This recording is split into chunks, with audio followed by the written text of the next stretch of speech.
On the 22nd of December, 1944, 4 German soldiers walked up a frozen road in southern Belgium under a large white flag. They were carrying a note. The note offered what it called the honorable surrender of an encircled town, and it gave the Americans inside 2 hours to accept, on the threat of annihilation by massed artillery.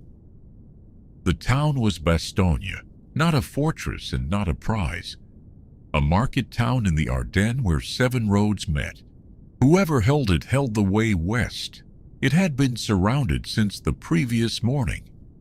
Inside were an airborne division that had come up on trucks with half its equipment still missing, a combat command of tanks that had been thrown onto 3 roads to buy time, and several hundred men from units that no longer existed.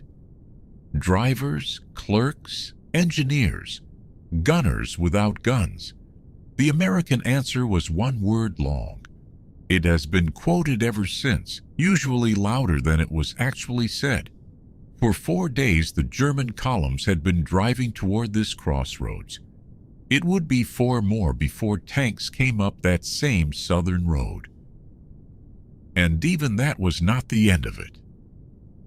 This is the complete history of the siege of Bastogne, told the way the men inside it lived it, 1 day at a time, before we settle in for the night. If long, quiet history like this helps you rest, a like or a subscription helps. The Long Watch reach other people who fall asleep to the past. Videos like this one take weeks to research and build, and that one small click genuinely keeps the watch going. Now, get comfortable. Let the cold settle over the Ardennes. Let the fog fill the valleys between the ridges, and let's go back to the beginning, to a quiet stretch of forest that both armies had agreed, for their own separate reasons, to leave alone. The country that decided this battle had been sitting there quietly for a long time, before anyone thought of fighting over it. The Ardennes are not what the name suggests. They are not mountains, and they are not, in the way most people picture them, a forest. The High Ardennes, the part where Bastogne stands, is described in the official history as a broad plateau, out of which further heights rise as ridges and as still higher plateaus. What matters about those heights is that they are not connected to one another. Together with the larger stands of timber, they break the country into isolated compartments, and holding one hill almost never gives command of the next one over. In the Ardennes, high ground is not the prize. Small rivers wind through the mass in deep zigzag cuts, and in places the water runs at the bottom of a narrow trench, with walls 100 to 300 feet high. About a third of the country stands under trees, much of it conifer but scattered, a patchwork of plantations and clearings, rather than one unbroken forest. There are no cities at all. The ordinary village is a cluster of stone houses on narrow, twisting streets that squeeze the through road down to a single lane. And here and there, standing by itself, a farm or an inn that has given its name to the crossroads it sits on.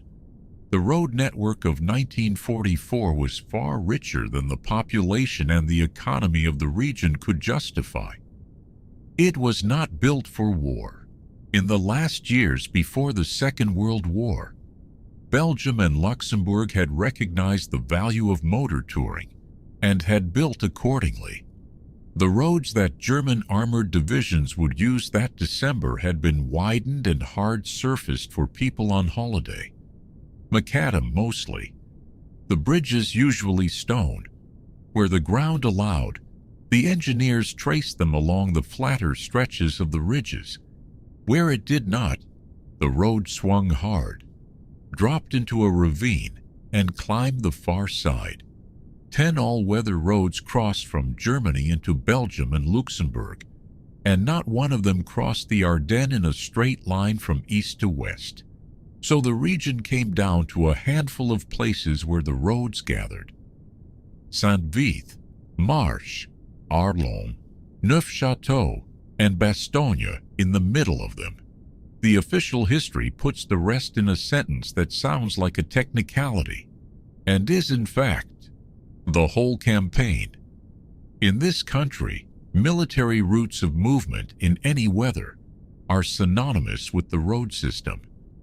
The problem the ground sets a commander is traffic control, not maneuver in the classical sense, which is why here a crossroads could be worth more than a division. A division can be sent around an obstacle. A road cannot. It was a Belgian market town in the Ardennes where the roads met. 7 of them by the usual count: east toward Clairvaux, northeast toward Bourcy, north toward Neuville and Houffalize, northwest toward Marche, west toward Saint-Hubert, southwest toward Neufchâteau, south toward Arlon. The official history is more careful with numbers and says only that the town commanded the highway system lacing the southern half of the Belgian Ardennes. Either way, the meaning is the same. Whoever held Bastogne held the way west. Weather is the other half of that ground. Damp, raw winds sweep the plateau. The heaviest rains fall in November and December, and the fogs are frequent and thick and hang on until late morning before they clear. Bastogne averages 145 days of frost in a year. The soil carries tanks when it is frozen and turns to clay slop when it rains, which means the weather here does not merely make a campaign uncomfortable. It decides where vehicles can go. One thing is easy to get wrong. Deep snow in the Ardennes comes late, and in the middle of December 1944, the postcard winter had not arrived.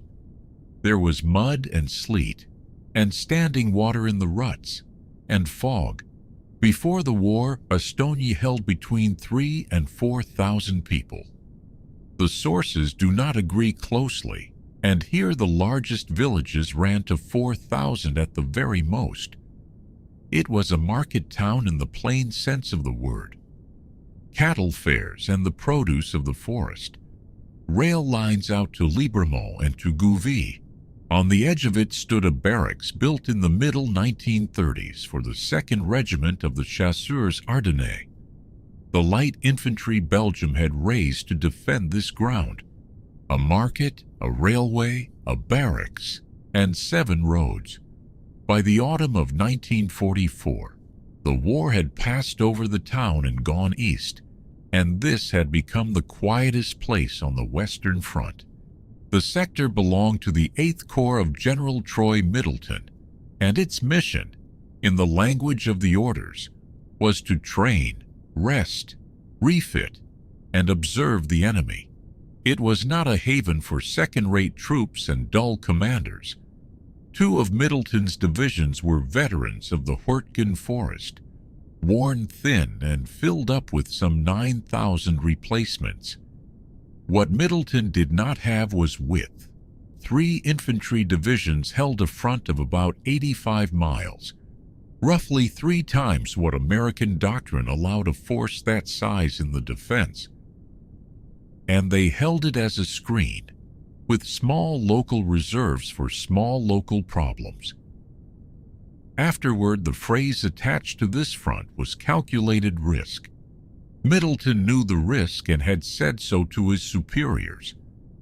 A line cannot be strong everywhere, and strength went where the attacking was.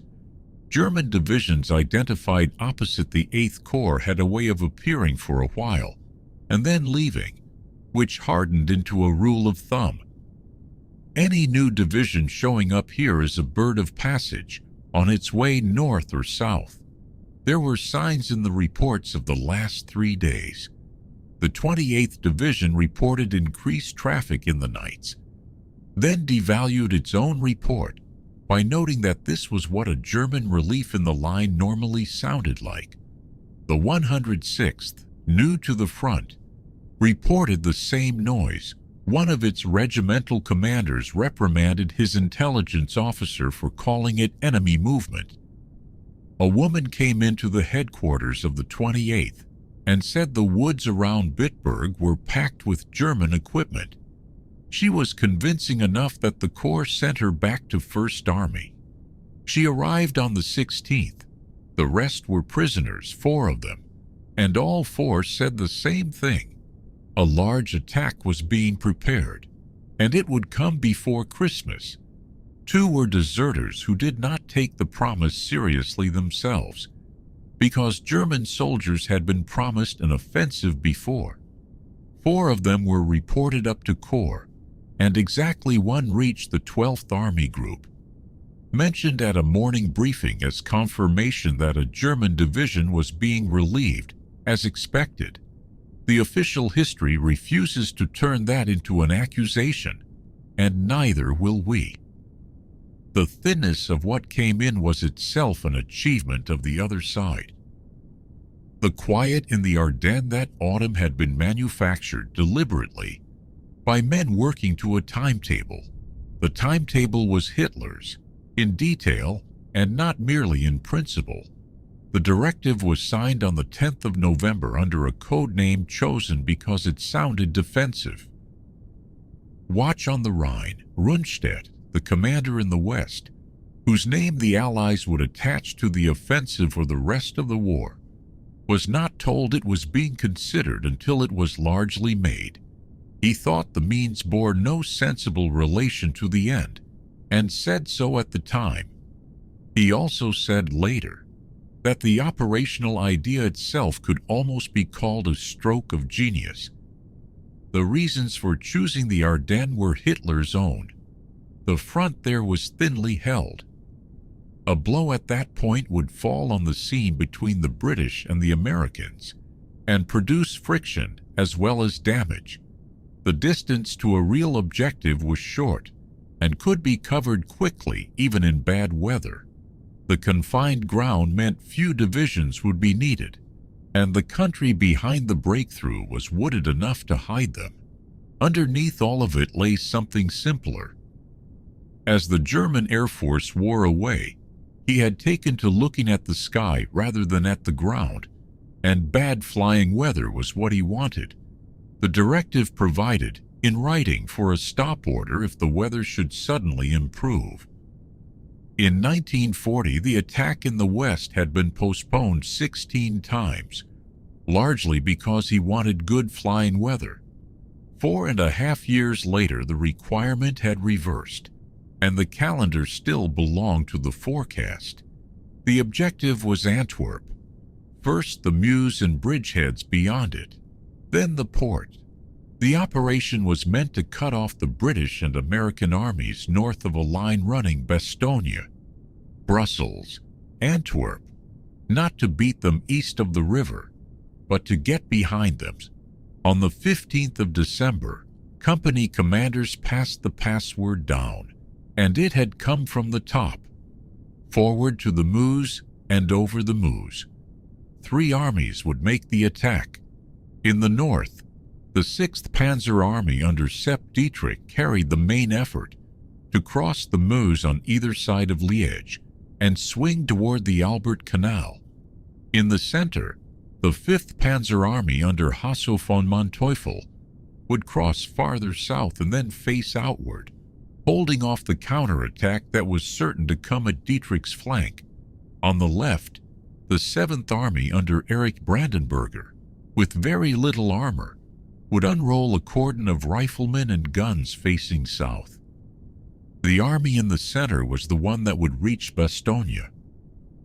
Manteuffel's Northern Corps was the 47th Panzer Corps of General Heinrich von Luttwitz, and its orders were specific: cross the Auer near Dasburg, drive west through Clairvaux, seize the vital road center of Bastogne, then form deep column and make for the Meuse crossing south of Namur. The town was named as an objective before a single shell had been fired. Everything else depended on the enemy not finding out. In the 2 headquarters responsible, Only Rundstedt and Model were brought into the planning, each with 4 officers. The daily war diary of the Western Command, the most secret document it kept, contains not one mention of the counteroffensive. A separate journal was kept instead, with no secretary and no stenographer. Everyone admitted to the plan swore an oath and signed a statement acknowledging that a breach meant death. Then there was the show. Part of the concentration was made deliberately visible north of the Ardennes, near Cologne, where road repair and civilian evacuation went on almost unconcealed, and much of the traffic moved by daylight. Extra anti-aircraft battalions were sent there with special allotments of ammunition to put up a density of fire that Allied airmen could not fail to notice. In the Eifel, on the other side of the ledger, nothing moved in daylight. Rail movement and road marches were made in darkness. Radio silence covered the assembly area. The artillery was forbidden to register, and patrolling was cut back nearly to nothing. Stations were tied to the Central Weather Service, so that every hour of local bad flying weather became miles of track covered. In the first 12 days of December, 5 men deserted along the entire Western Front. The fuel is where the arithmetic stops being impressive. By the 16th of December, the quartermasters had delivered what was promised, 4,680,000 gallons. Roughly half of it was still sitting in dumps back on the Rhine, which for an army about to drive west was much the same as not having it. Headquarters planned on 260,000 gallons a day. The supply officers who would have to find it expected 4 times that. The armored divisions carried in their vehicles and their trains fuel for 90 or 100 miles of ordinary driving. And nothing about the Ardennes in December was going to be ordinary driving. Ammunition told the same story. The artillery had asked for 12 to 15 full allowances of shells for the first 10 days, and on the morning of the attack it had 1.5. The official history's verdict is dry and exact. The offensive began on a logistical shoestring. Model, who would command it, had warned in late November that if the attack were stopped at the Meuse for want of reserves, the only result would be a bulge in the line. On the 15th, Model asked for a postponement and Rundstedt refused. At 3:30 that afternoon, a call came from the High Command confirming the date, and the liaison officers waiting outside scattered to their commands with the attack orders. At midnight, the officer keeping the war diary in the West made the last entry of the day. Tomorrow brings the beginning of a new chapter in the campaign in the West. One argument had already been settled. The plan called for a 2-hour bombardment beginning at 8 in the morning, and Manteuffel was against it. You cannot wake an enemy up, he argued, and the assault troops must move the instant the guns speak. Hitler gave way and set the fire for 5:30. That same afternoon, Lutwitz introduced his division commanders to the new commander of the 2nd Panzer Division, appointed at the last moment, who had arrived too late to meet all of his own colonels. One division did not wait for the guns. The 26th Volksgrenadier Division had a habit of pushing a covering line across the hour at dusk and pulling it back at dawn every night until the Americans opposite had stopped remarking on it. On the evening of the 15th, it went out as usual, only much stronger, and felt its way forward. At about 3 in the morning, engineers began ferrying assault companies of 80 men with their heavy weapons across the black water in rubber boats. At 5:30, the guns and the rocket projectors opened along the whole front. On one ridge, the outpost of an American regiment heard the first thunder of it and took it for outgoing mail. their own artillery firing overhead. Within minutes, the regiment knew that something out of the ordinary had happened. Searchlights came on, aimed at the American positions or bounced off the low cloud. Ground fog lay along the front, thick enough that men could not tell whether the figures in the half-light were their own or somebody else's. The barrage was thinner than it sounded. With a limited number of rounds at the guns, it guttered down within half an hour to occasional salvos and stray shells, and by 7 it was over. By then the telephone lines between the villages had been cut. The guns stopped being the story within a few hours. What replaced them was harder to read.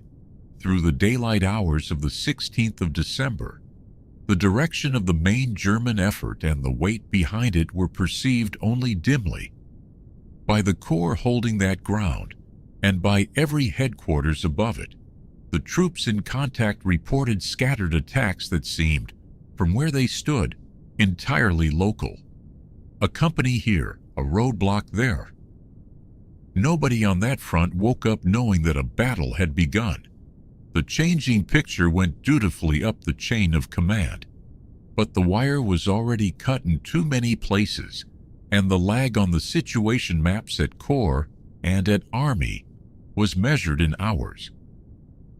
Somewhere behind the front, in a warm room, an officer was drawing the enemy onto acetate with a grease pencil, carefully, accurately, and several hours late. Through the night the wire got worse, and the gap never closed. By morning the shape of the thing was showing itself, and it seemed to point northwest, toward Liège. Enough of it reached the Corps command post in Bastogne for General Middleton to decide what he would do. His plan had 2 parts: hold along the Corps front as long as men could be made to hold, and deny the enemy free use of the Ardennes road net by putting the strongest defense his troops could build in front of the key road centers, Saint-Vith, Uffalise, Bastogne, and the city of Luxembourg. He had nothing to garrison those 4 places with, and his job was to keep the Germans out of them until somebody else's troops arrived. On the morning of the 16th, his reserve was 1 combat command of an armored division and 4 engineer combat battalions. By 4 in the afternoon of the 17th, of everything that could honestly be called a Corps reserve, 1 engineer battalion was left. Below that lay what the official history calls the last combat residue. Headquarters clerks, supply men, mechanics and drivers, plus whatever stragglers the fighting sent wandering back to him. He would use all of them. To the northeast, 2 regiments of the 106th Infantry Division were cut off west of the Schnee-Eifel and, after 3 days, surrendered. The division had been in the line 4 days. The official history says the exact number taken was never established, at least 7,000 men, and probably closer to 8 or 9. Farther south, on the ground that lay across the road to Bastogne, 3 full German divisions came down on a single American regiment. The 110th Infantry held a string of stone villages along a ridge road. Its companies spread so wide that they could give one another very little help. They could not stop what was coming. They could charge for it. The fall of Wiltz ended their part in it. But without the bargain those men made, the German plan to take Bastogne by surprise would have been an accomplished fact. On the afternoon of the 17th, on a road south of Malmedy, a German advance guard shot a column of American prisoners, and word of it moved along the front within hours. The official history pauses here to admit something histories rarely admit. The total effect of these scattered, improvised delays was very important, and it cannot be computed, because many of the troops who caused it will never reach the pages of history at all. Then it offers small pictures instead of a number. A handful of ordnance mechanics on a Sherman just out of the repair shop, seen near a bridge, holding a German column exactly long enough for the bridge to be blown, after which the tank and its crew leave the record entirely, and a small group of stragglers who get tired of what has begun to feel like a permanent retreat. They stopped belonging to any organized unit many miles back, and the written record lost them there. For 15 minutes or an hour, there is firing from a wood or a hamlet or a reverse slope. Then the enemy is delayed. Then the enemy resumes his march west. Behind them, the rear areas were coming apart in a very orderly way. Back among the depots, clerks and mechanics and truck drivers pulled the canvas off the machine guns mounted on their trucks, listened to hurried explanations of how a bazooka works, and stood inspection under sergeants suddenly very interested in the condition of every carbine in the motor pool. The decision was made on the evening of the 17th, less than 36 hours after the first shells. General Hodges, watching the center of the corps give way, had already spent his own army's reserves and everything the army to the north could lend him. He asked Bradley for the theater reserve. Bradley took it to Eisenhower. Eisenhower agreed, and the record notes that he agreed reluctantly. The order reached the headquarters of the Airborne Corps in the early evening, and the alert went out from there.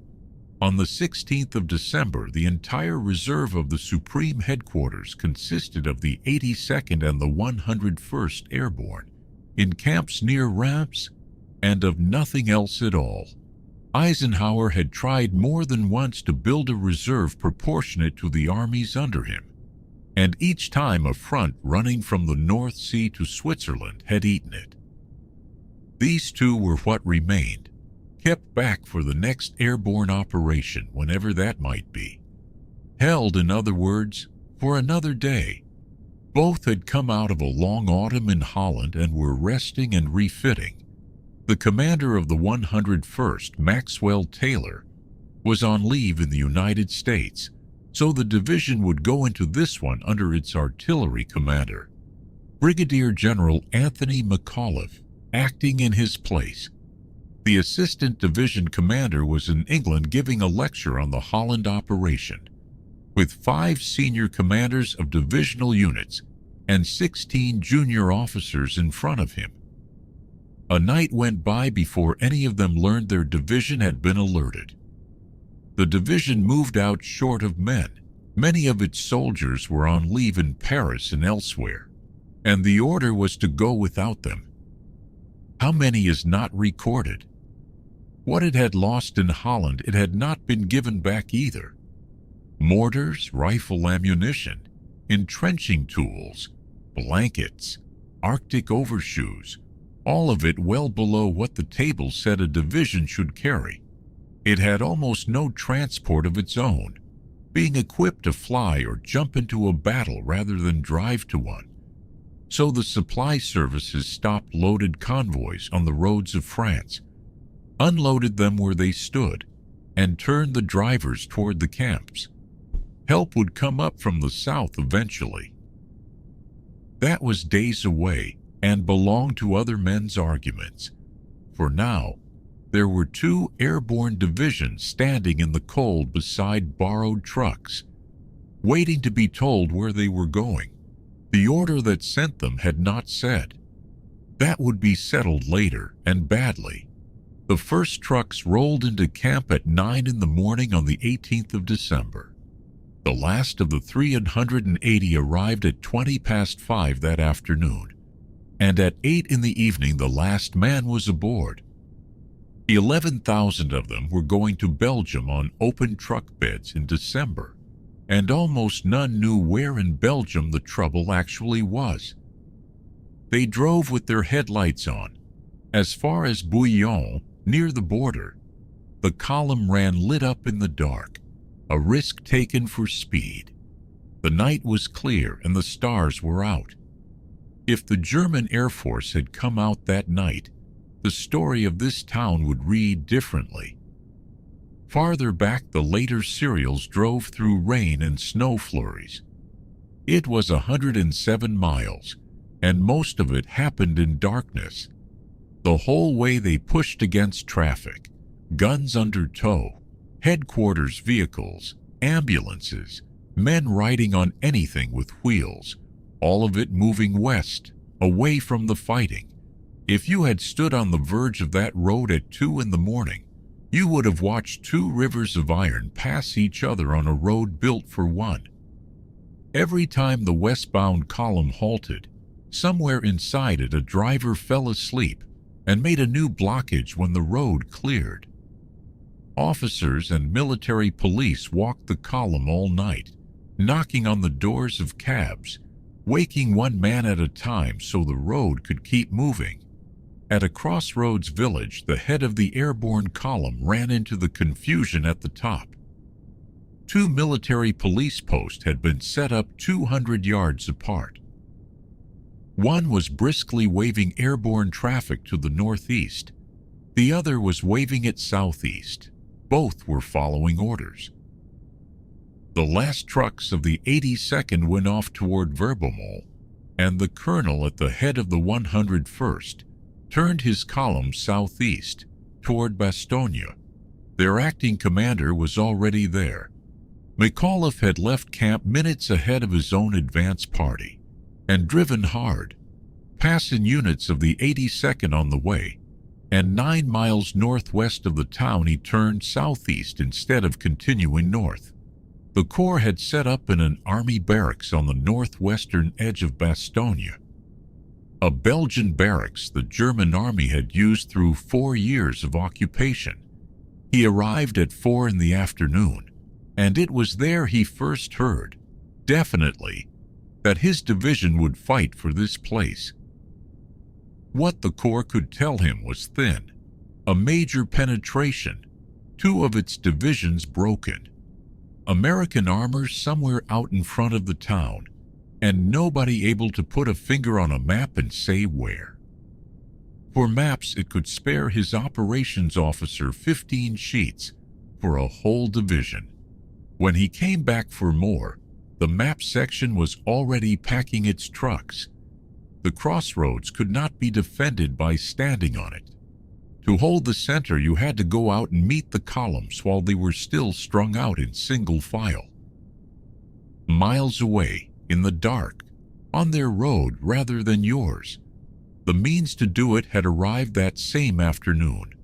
A combat command of the 10th Armored Division, an armored task force built around a tank battalion, with its own infantry, guns, and engineers.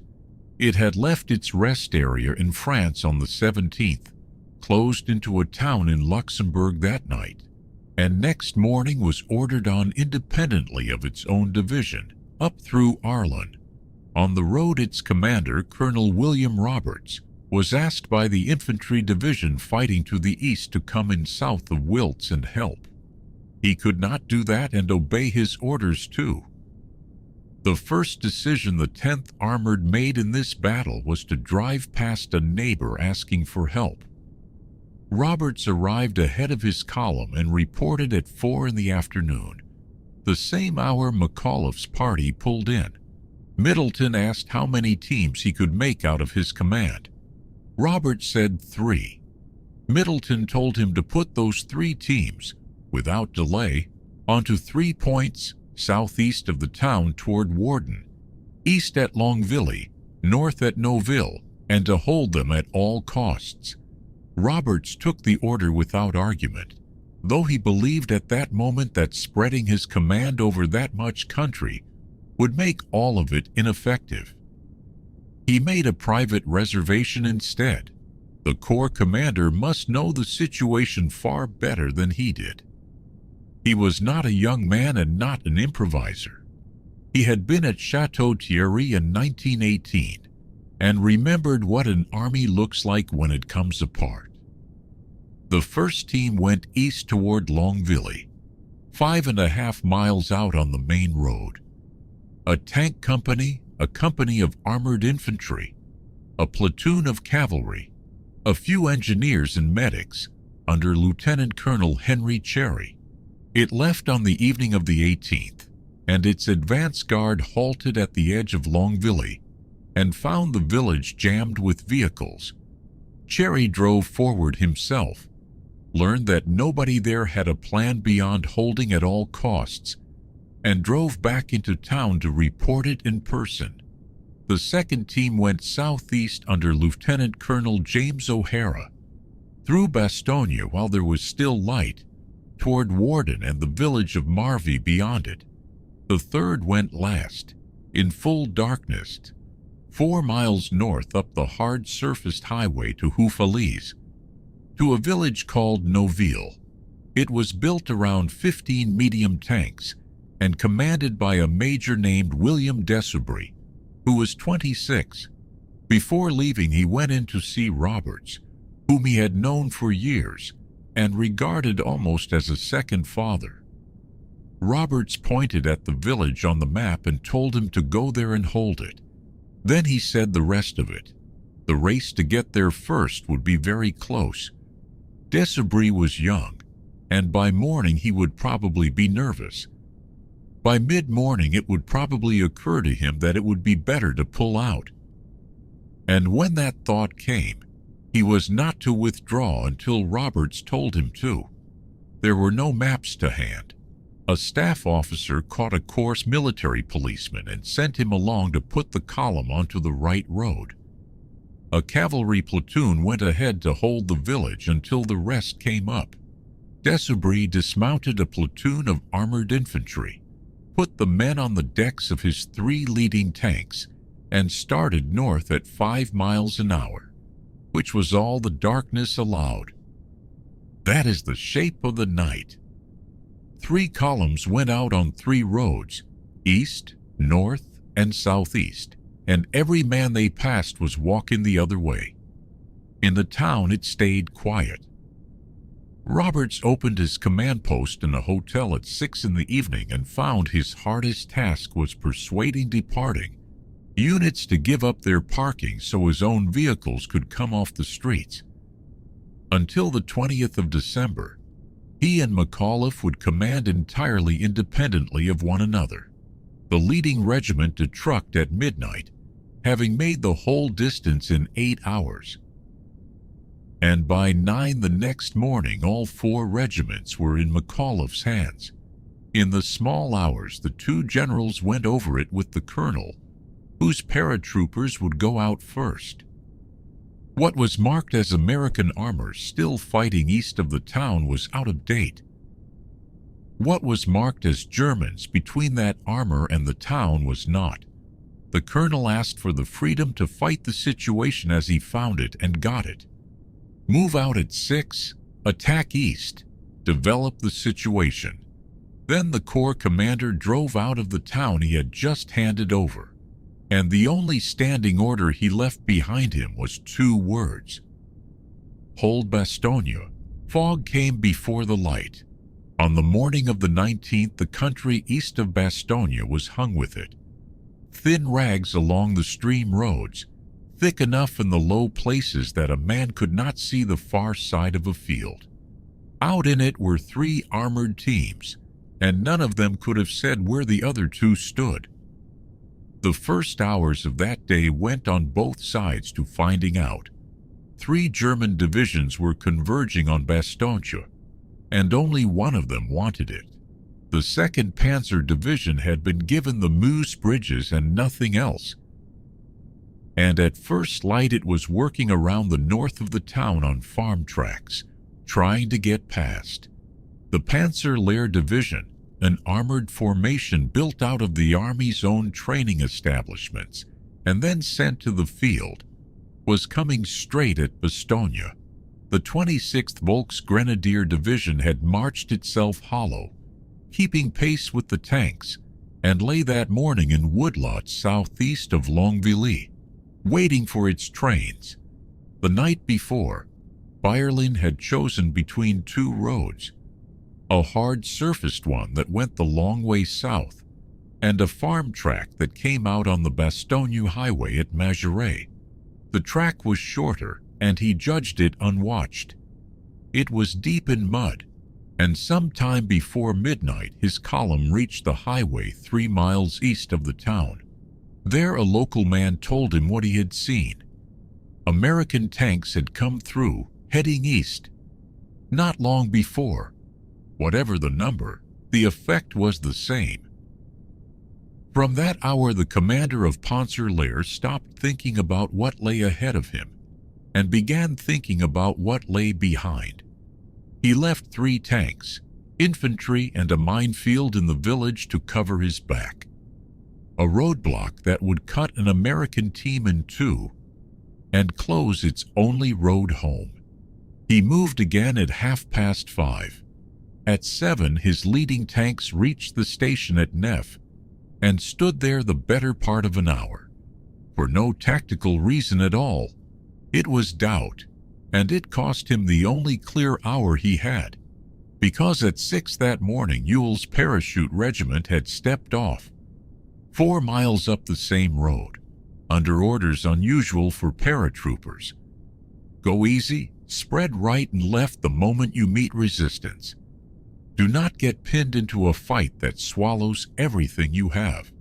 A little after 8, the leading battalion found the Germans at the station. What followed was less a battle than a widening.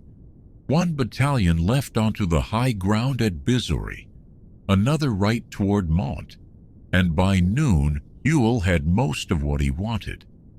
For 3 days the German advance had been meeting small parties that could be pushed aside or rolled over. Now it walked into troops attacking on a broad front, and stopped to think about that. What the Germans lost in front of Bizori was not ground. It was the morning. East of Majoret the day ran the other way.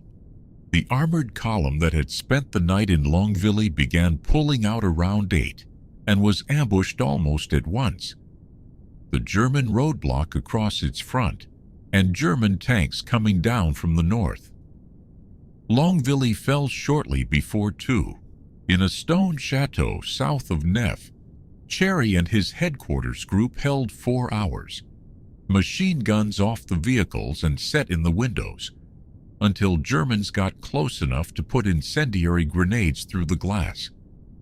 His message to his combat command read, "We are pulling out.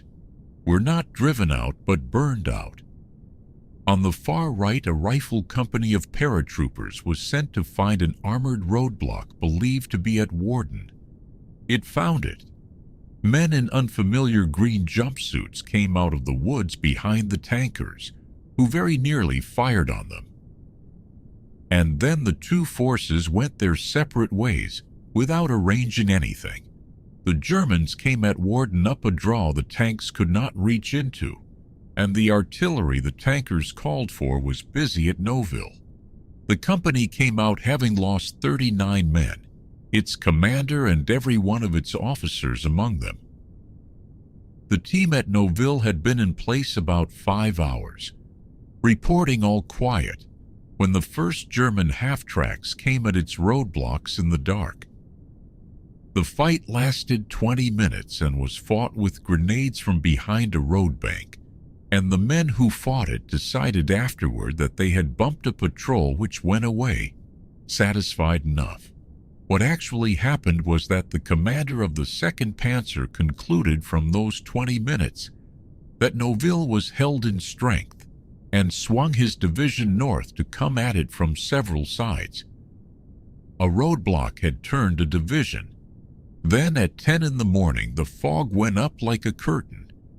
If you had been at an upstairs window of the schoolhouse in Noville, you would have seen what the defenders saw. The country in front of them full of tanks. The men who counted stopped at 30. 14 stood in a line along a ridge 800 yards out. For the next hour and a half the fight ran on the whims of the fog, and the German armor, caught in the open when the curtain rose, had the worst of it. A battalion of paratroopers was already on the road north, short of helmets and ammunition, taking grenades and rifle rounds off the tail of a jeep as it marched. Their attack out of Noville went in at 2:30 and ran head-on into an attack the 2nd Panzer had been assembling since mid-morning. Both sides afterward reported stopping the other's counterattack, and both were probably right. At dark, the paratroopers came back to the edge of the village, and the shelling settled into a timetable. 20 or 30 rounds every 10 minutes. That evening, the two commanders in Noville agreed that one man should command, and Leprade, the senior, took it. A few minutes later, a shell burst in the street outside the command post. Leprade was killed. Major de Sobry was carried out unconscious, and he was still unconscious when he became a prisoner. He would not see the end of the siege he had opened. By last light, Ewell had gone as far forward as he was going to go. He pulled his battalions back onto the high ground behind them and told them to dig, and that line, Bizery, Neuf, Mont, would still be there on Christmas Day. On the right, the team covering the Wiltz Road was ordered back to the hills above Marvy, ground its commander had already chosen for himself. Reading the evening reports, Colonel Roberts told McAuliffe what they said plainly enough. The whole front was now pressed right up against the town. On the other side of the line, Lutwitz was pleased with what his tanks had done to American armor east of Majerot, and entirely clear about what it had cost him.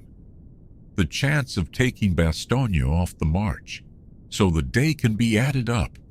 The price was 1/4 of one armored team, a rifle company at Warden, an armored division's reserve combat command that came apart along a road it never got off. And in Noville, 13 officers and 199 men.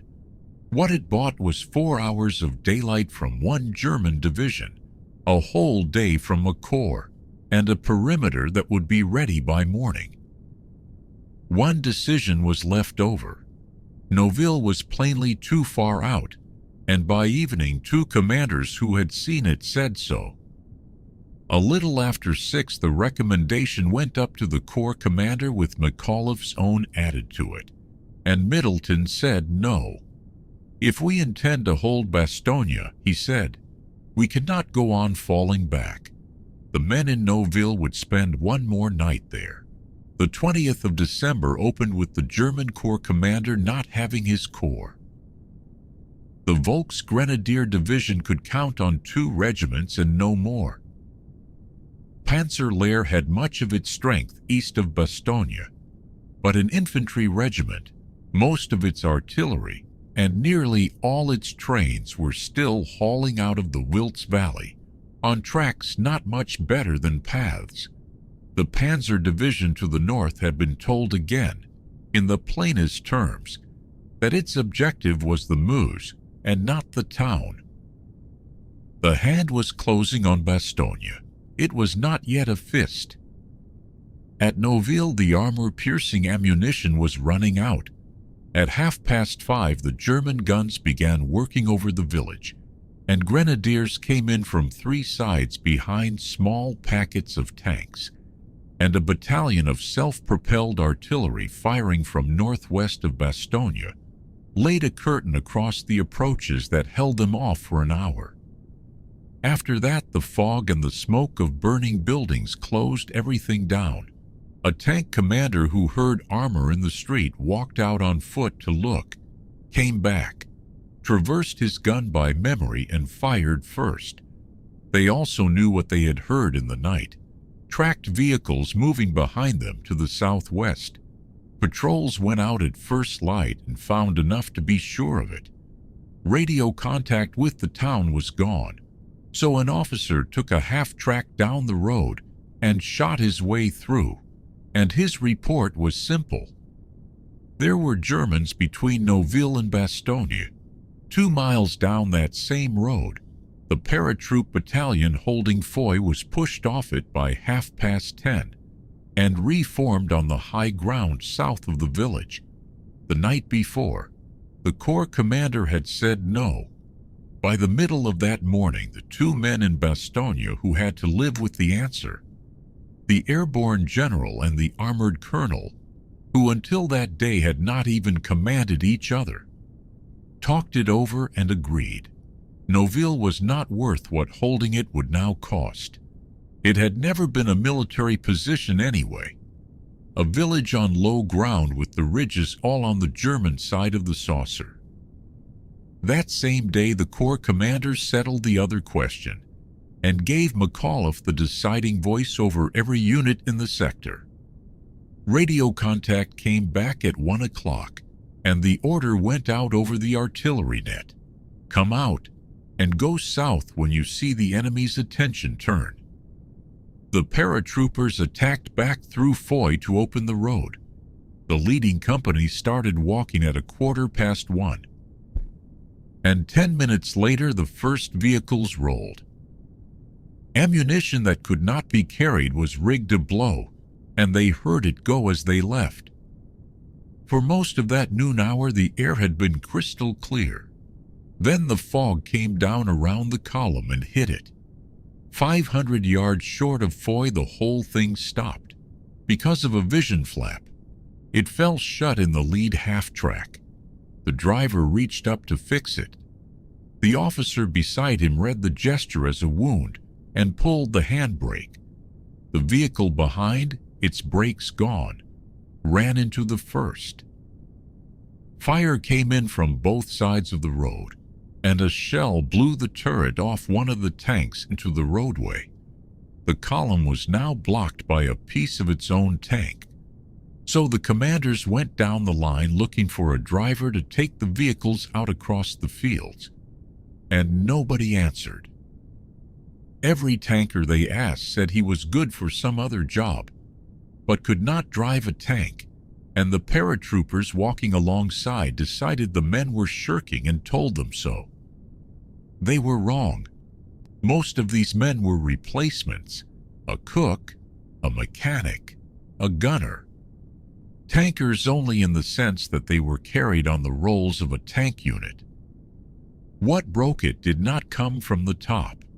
The paratroopers went out into the fields on both sides of the road and walked into Foy, and the tank destroyers at the tail lost patience, dropped into the bed of a stream, and came into the village from the west in 10 minutes.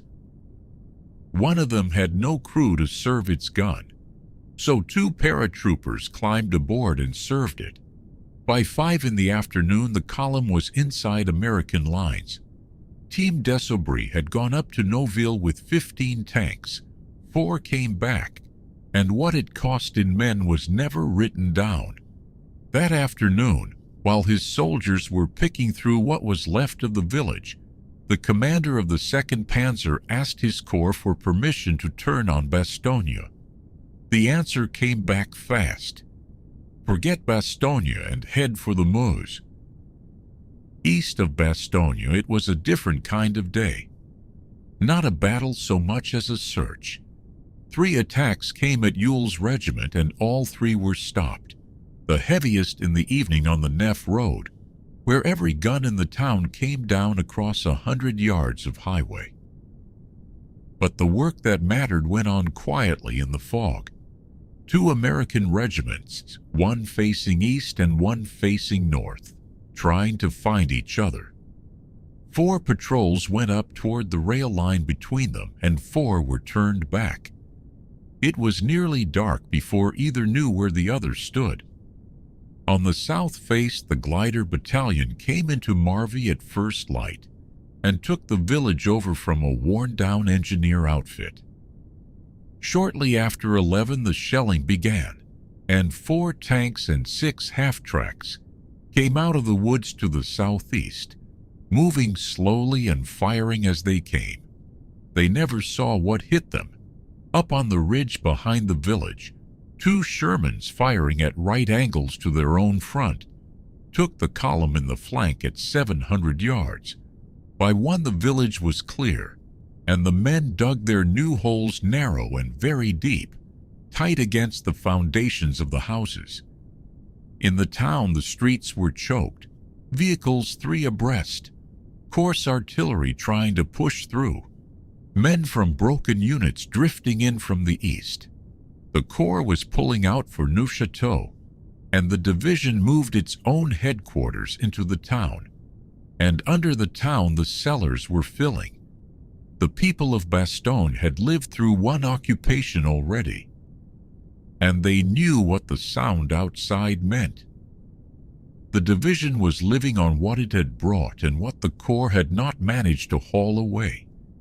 Its service area west of town had been overrun in the night, and the transport was gone with it. One sergeant with 5 trucks came back through the dark with 1,500 artillery rounds after driving 75 miles to find them. The only resupply of ammunition the division would get for days. Gasoline was short enough that vehicles were filled only just before they went out, so nothing would be lost if a parked truck was hit. At 7 that evening, the commanding general still believed that both roads south to Neufchâteau and to Arlon were open, and that an armored division would be coming up one of them. The roads north and east were German now, and the weather settled the rest. As the fight at Marvy died away, the first flurries came down.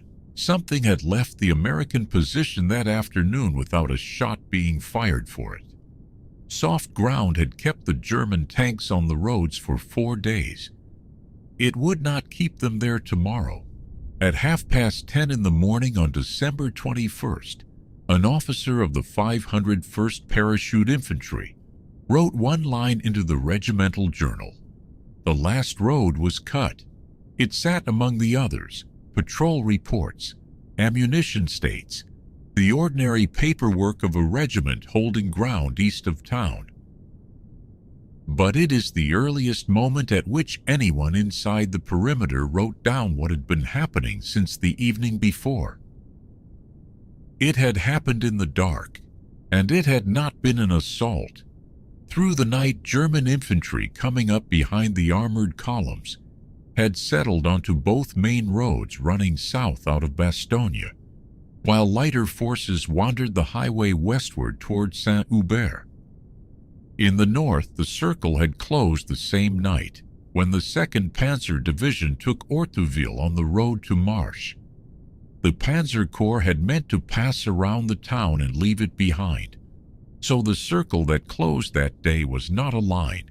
There was no continuous trench around Bastogne, no wall of men in the snow. There were cut roads, and between them mobile columns running across open country, shooting up whatever isolated post or convoy they came across. Forces moving that way, the official history observes, do not necessarily add up to a battle. The Germans did not treat Bastogne as surrounded until the evening of the 21st. Their own encircling units were scattered and tangled together, 2 divisions racing each other for the same ground. Late that day, an armored patrol went south along the Neufchâteau road to look, and came back to report the way out closed. Something else closed that day. All week the Ardennes had thawed and frozen by turns, the high ground hardening in patches, the roads greasy for a mile and deep mud the next. On the 21st the big freeze came, and the ground went hard everywhere at once. Out on the roads it changed little for the Germans. Inside the ring it changed a great deal. Tanks, assault guns, and tank destroyers could now go wherever they were wanted, straight across the fields, in minutes. The same frost that sealed the town made its defense mobile. Nor, whatever the word siege suggests, was the garrison cut off from its own army. A Corps radio relay truck had driven into Bastogne minutes before the Neufchâteau road was severed, and because of it, Middleton and McAuliffe kept 2-way telephone and teletype through the whole siege. What went outward went in circumlocutions for security, sometimes so oblique as to be very nearly meaningless. The town was never mute. It was audible and not quite comprehensible. How many men were inside is a question with no answer. The Army's official history declines to give a total and explains why. The stragglers could not be counted. What it gives instead is a list. An airborne division at nearly full strength, comfortable with isolation as a form of battle. A combat command of an armored division, with something on the order of 40 serviceable medium tanks between it and the armored reserve beside it. A tank destroyer battalion, the corps commander's entire holding of them. 2 field artillery battalions of medium howitzers, reaching nearly 3 times as far as the airborne guns, and several hundred men from units that no longer existed. Drivers, signalmen, dismounted tank crews, engineers, clerks, riflemen from divisions broken open to the east, drifting west along the roads, and stopping at the crossroads, because at the crossroads everything stopped. Published counts of the garrison run from 11,000 men to better than 20,000. The spread is not carelessness. It describes what this garrison was. Half of it a division, half of it whatever the roads had swept toward the town. In the records, those men are almost always anonymous. A journal entry reads, 100 infantrymen went to Team Brown, west of Bastogne, where the artillery group had gathered around the village of Seignonchon. Close-in defense of the gun positions was handled by a platoon of 30 stragglers, collected by an airborne officer and placed 300 yards south of the batteries. They held that ground 2 days, until there was no longer anyone there to hold it, and nobody recorded what units they had come from.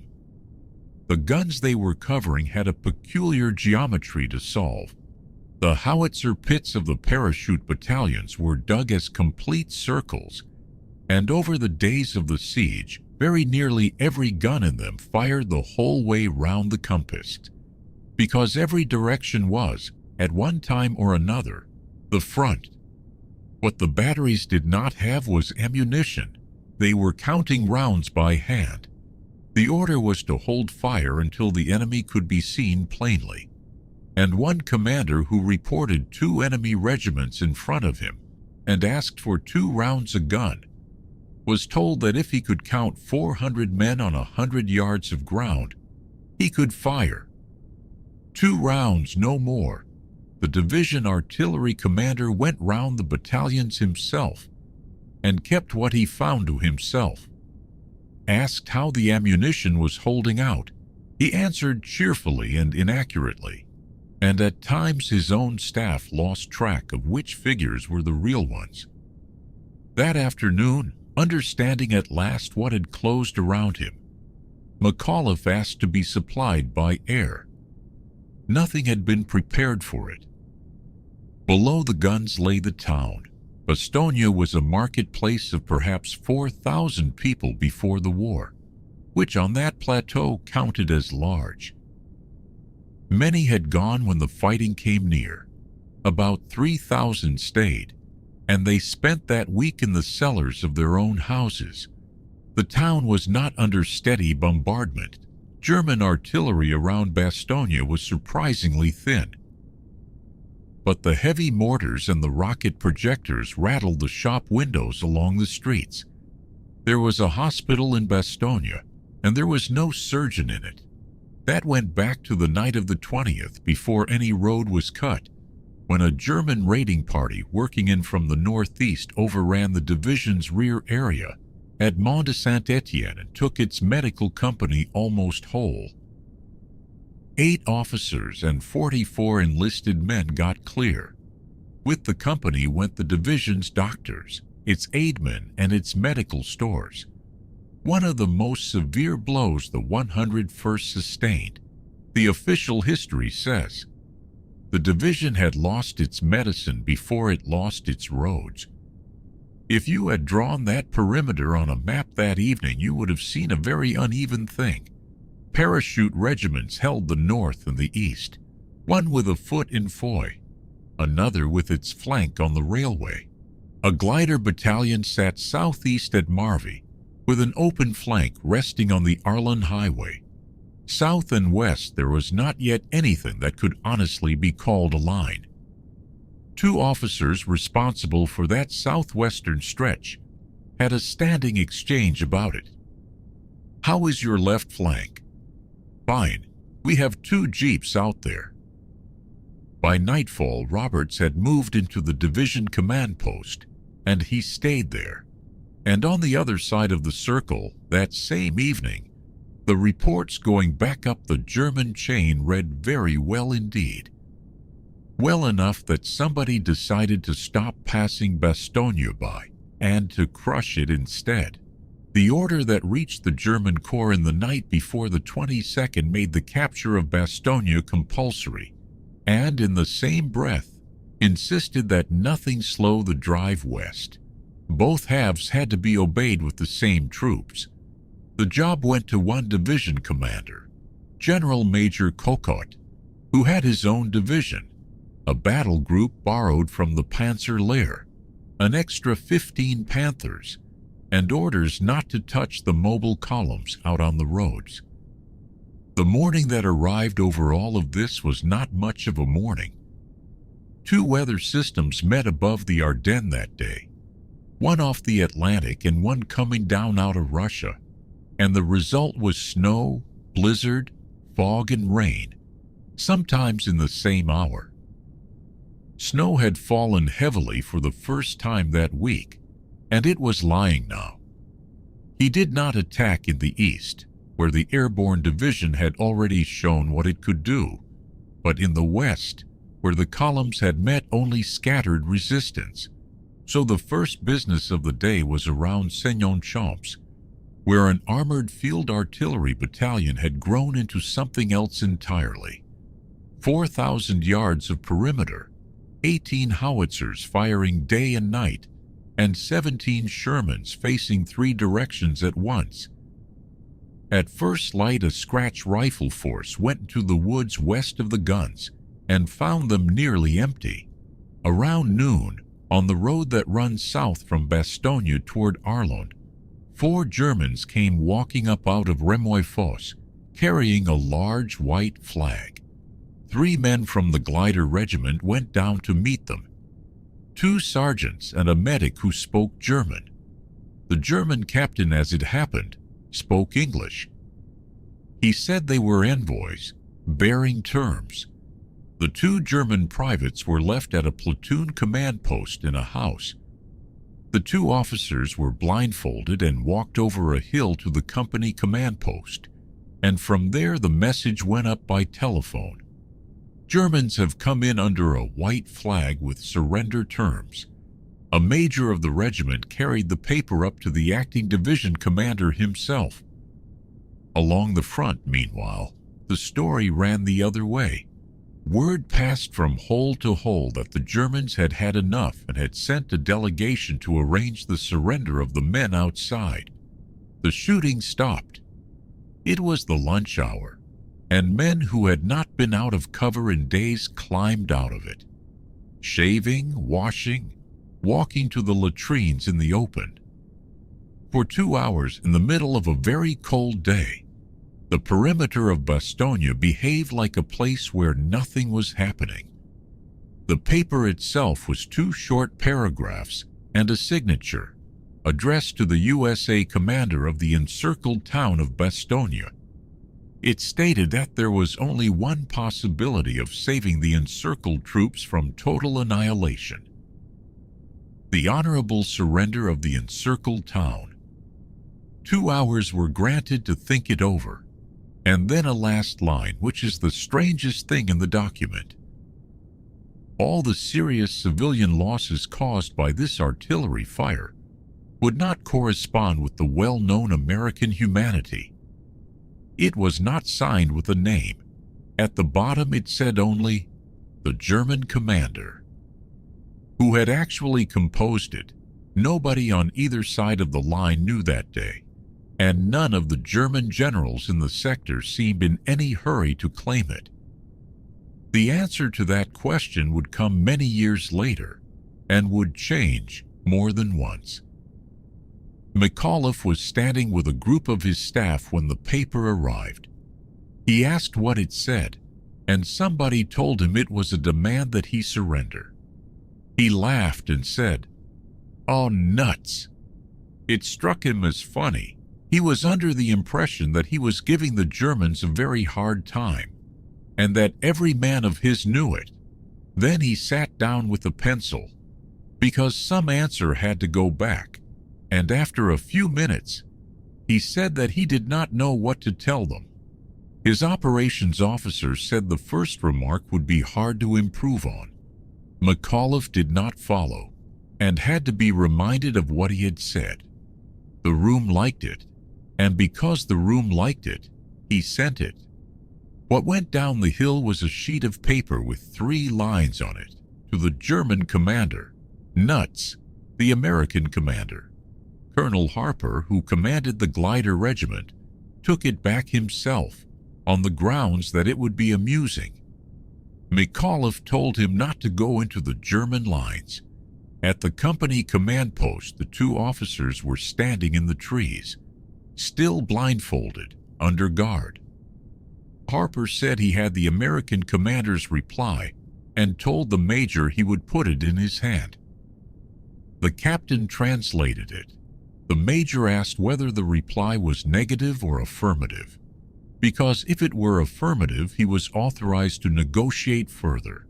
The 2 Germans had been polite in a way that was beginning to wear on Harper, and he said that it was decidedly not affirmative, and that if they went on with this foolish attack, their losses would be heavy. The major nodded. Harper put them in a jeep and drove down to the main road, where the 2 privates were waiting with the flag. He took the blindfolds off and told them through the captain that if they did not understand what nuts meant, in plain English it was the same as go to hell. The 2 officers saluted, stiffly and very correctly. The captain said, "We will kill many Americans. This is war." Harper told them to go and wished them good luck. Then he walked back to the house, wishing he had not said it. The 4 Germans went back down the road a little more than 2 hours after they had come up it. In the middle of the afternoon, infantry came up the same ground, about 50 men against the company that had received them, stopped by rifle and artillery fire, and a second attempt stopped the same way. The mass destruction the note had promised never arrived at all. The rest of the day went where it had been going anyway. The Germans came out of those western woods 3 separate times, and the tanks handled them each time. Toward evening, the fog and snow thickened until the gunners could no longer pick out what they were shooting at. And the howitzer batteries, static and by now thoroughly located, took counter-battery fire. At dusk, the artillery commander radioed that his command was being badly hurt, and McAuliffe sent him a rifle company and 100 men from the straggler pool. Earlier that afternoon, a different piece of news had gone round the regiments. A column of the 4th Armored Division was coming up from the southwest. The information inside the ring was so vague that some men had it as 2 armored divisions. A supply drop laid on for that day had not come. All that arrived from the air was a message that the situation of the 101st Airborne was known and appreciated. The division's intelligence officer had a taste for a well-turned phrase, and the day's story went into the periodic report accordingly. The commanding general's answer, he wrote, was, with a sarcastic air of humorous tolerance, emphatically negative.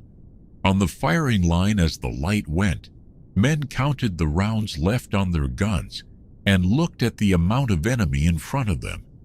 The division expected the 23rd to be a hard day. The change came in the night, on a dry wind out of the east. By first light on December 23rd, the cloud had gone off the Ardennes altogether, and along the whole chain of air control posts, from stations in the United Kingdom down to men in foxholes on the front, the same two words were being passed with something close to delight: visibility unlimited. For most American soldiers, it was a red-letter day, remembered long afterward, because the bombers and fighter bombers were overhead again, drifting across the sky like schools of silver minnows in the bright winter sun, their contrails sharply drawn behind them. It was the first genuinely clear morning since the defenders of Bastogne had gone into the line. There was a man inside the perimeter who had been waiting 4 days for exactly this. Captain James Parker of the 9th Air Force had come in on the 19th as air controller for the defense, and his entire equipment was a pocket full of radio crystals. What he needed was a high-frequency set to talk to American aircraft. He searched the whole airborne division and did not find one. 2 turned up among the attached armored units, one in a tank, one in a jeep. The tank could not be spared. The jeep could, and it came with a technician, Sergeant Frank Hotard. By the 21st, the radio was assembled, and Parker was ready. Then the fog stayed down for 2 more days, and there was nothing to do but wait beside a set that worked perfectly.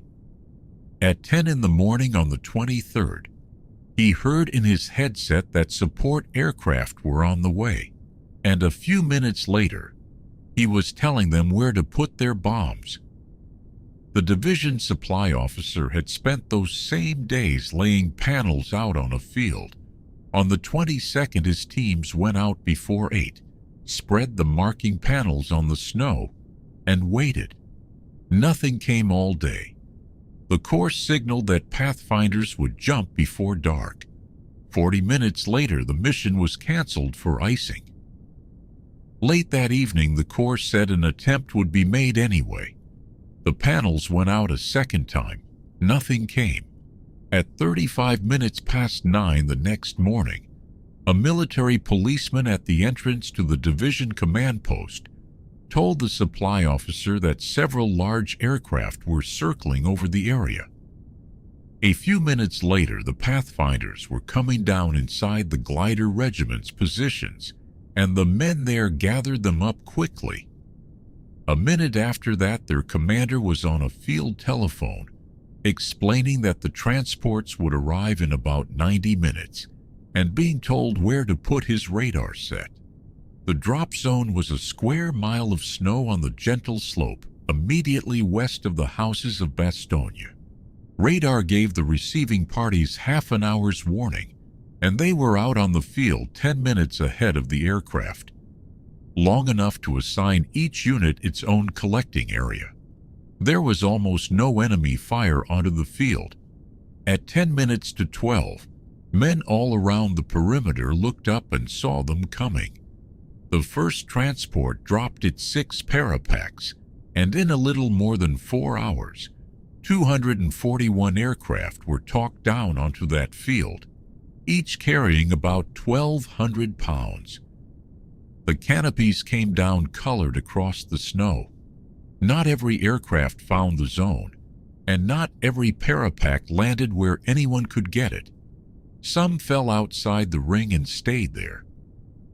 What was gathered at a run, against the light. Supply men threw whole bundles into jeeps with the parachute still attached, and drove between the field and their dumps as fast as the ground allowed. Everything was at the regimental dumps by 5. And the ammunition had gone forward earlier than that. The artillery was firing rounds out of that day's drop before the field had been cleared. The day brought a second dividend. The transports had come escorted, and the fighters, having delivered them, turned around and went to work on the Germans in the ring. 82 P-47s came down on the positions around Bastogne that day, with high explosive and fragmentation bombs. with napalm and with machine guns, and the division sent back word that the air and the artillery were having a field day around Bastogne. Parker ran his end of it like a dispatcher. He would put an incoming flight onto something unmistakable, a railway line, a highway, give the pilots a few checkpoints off the map, then hand them a run-in heading that took them straight onto the target, so that nobody had to circle and hunt. He also listened for flights assigned elsewhere in the Ardennes that had nothing to hit, and talked a good many into dropping their bombs here instead. The snow helped him.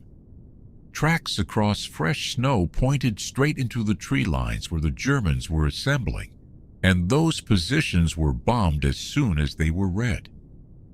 The spruce plantations caught and burned. By the end of the afternoon, the smoke from burning woods and burning columns had drawn a complete circle around the town, so that from inside it looked for a while as though the fog were closing in again. That evening the supply officer went through what had actually come down, and the arithmetic was sobering. The contents of the bundles did not match what the troops needed. There was a great deal of heavy machine gun ammunition, for which there was little demand. There was not enough rifle ammunition, not enough armor-piercing for the tank guns, not enough for the light howitzers. The division was badly short of litters and of penicillin. Every scrap of bed linen in the Belgian community had already been collected, and men were still cold at night and still asking for blankets. And no aircraft that day brought a surgeon. The Germans did not stop for any of it. Kokot attacked that day at 2 points on opposite sides of the ring. His grenadiers had put on white snow capes, and his tanks had been painted white, because fresh snow throws every dark object into relief. And the Americans had answered the same problem by whitewashing their armor. Southeast of town, at Marvy, the fighting ran past midnight and ended an hour before daylight, with the village divided between the two sides. In the middle of that evening, minutes after the attack there began, the division's operations officer telephoned his opposite number at the Corps command post. The Corps journal recorded what he said, that things were getting rather sticky around here, that the 4th Armored had to keep coming, that the enemy had attacked all along the south and some of his tanks were through and roaming about in the division's area. Would the Corps tell the 4th Armored how matters stood and ask them to push with everything they had? So the day that is remembered for the parachutes ended with a telephone call asking for help. The men inside knew they were cut off. They simply did not feel cut off. They were still mobile, still able to use the advantages of standing on the inside of a circle. And Germans on every side added very little to their worries. Without quite being able to see it, they had passed their crisis that day. Christmas Eve went into the regimental journals under one word: quiet. It turns up in nearly all of them, written down by duty officers who had spent 5 days writing other words. No large attack came in anywhere on the perimeter. There was shell fire whenever anything moved, and fighter-bomber work all around the circle in clear winter air. And at dark, the line stood where it had stood at first light. So the officer on watch wrote quiet, and closed the book, and it was Christmas Eve. The word was true, and the reason behind it was not restful. On both sides of the wire, the daylight hours went into regrouping, broken up by heavy bursts of artillery and mortar fire whenever either side showed signs of moving. Inside the ring, the Americans were tying together a perimeter that had assembled itself piece by piece over 6 days.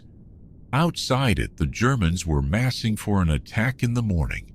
The tidying up inside was the work of the division operations officer, Lieutenant Colonel Harry Kinnard. His plan put all 4 regiments on the line as combined teams and brought the armored command back into the town as a reserve. The official history describes one of those teams in full. 2 cavalry assault guns, 1 tank destroyer, 2 jeeps. It calls that symptomatic of a defense held together on a shoestring. The line the teams manned ran about 16 miles around the town. The guns were the reason the perimeter had held at all, and by Christmas Eve, the guns were nearly out. The airborne batteries were down to 10 rounds apiece. The armored field artillery west of the town was firing no more than 5 rounds on any single mission, which meant a battery commander now had to decide in advance which minute of the day was worth 5 shells. Colonel Brown, who commanded that battalion, was hit by a shell fragment on the 24th and died the next day. Almost everything the garrison had eaten that week had come out of Bastogne itself. Flour and lard and salt came from a Corps bakery abandoned in the retreat, and the favorite dish on the firing line through the first days was pancakes. Potatoes and poultry and cattle came from the farms inside the perimeter, taken on requisition against a promise that the United States would settle afterward. What coffee and sugar turned up went to the hospital and was kept for the wounded. The division's civil affairs officer, going through the town building by building, found a civilian warehouse with margarine and jam and flour in it, which bought the pancakes a few more days. In the same warehouse were 2,000 empty burlap sacks. Those went out to the foxholes that day and mattered more than the food, because there were men on that line who had never been issued winter boots, and sacking wrapped around a boot is better than nothing. By Christmas Eve, the extra stores were very nearly finished. What the supply staff could count that evening came to 445 gallons of gasoline for the whole garrison and 26,406 K rations, a little more than 1 day's feeding. The sky stayed open. 160 aircraft came over the town that day, and the drops ran on into the middle of the afternoon, and most of the regiments reported afterward that the second day of air supply had done more for the men than for the dumps.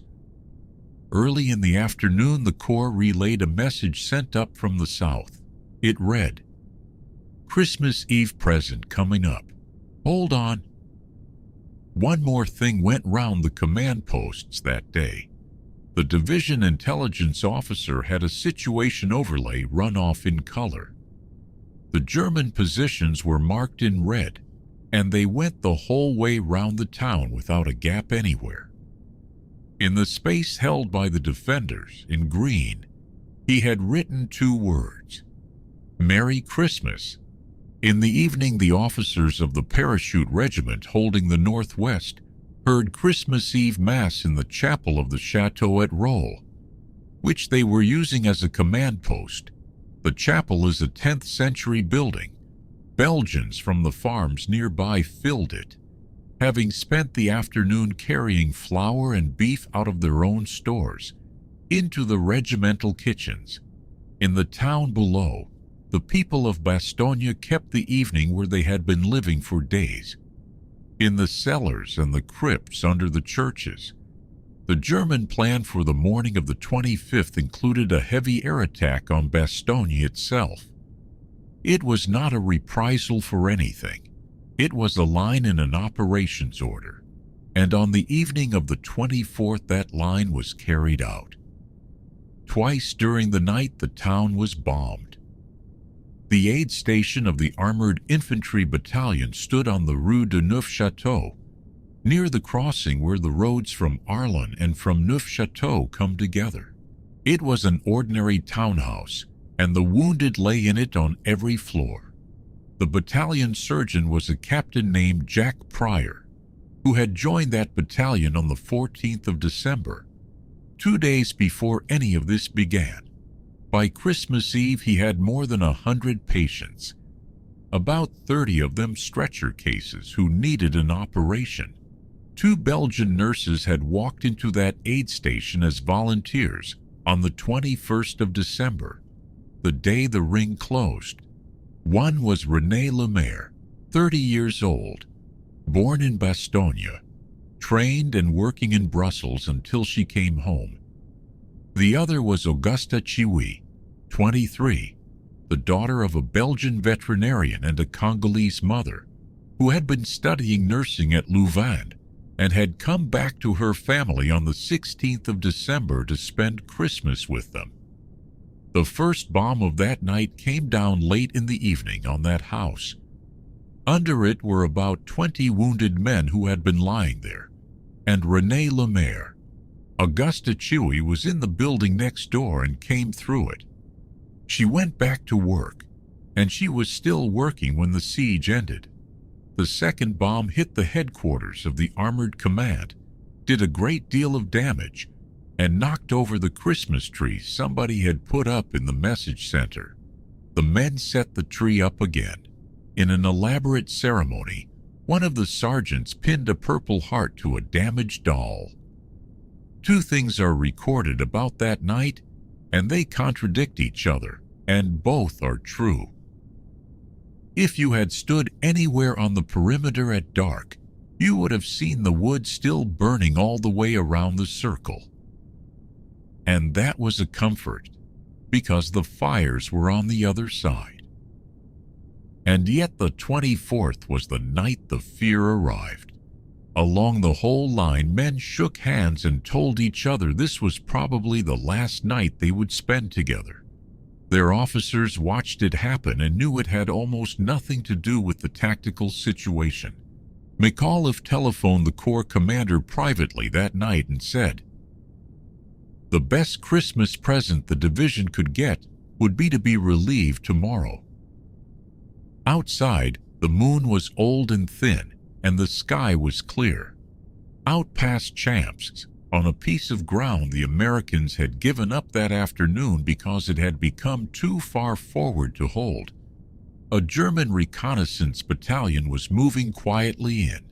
The attack that came in before dawn on Christmas morning was aimed at the northwestern face of the ring, and the reasons are set down plainly in the official history. The American hold there was known to be thin.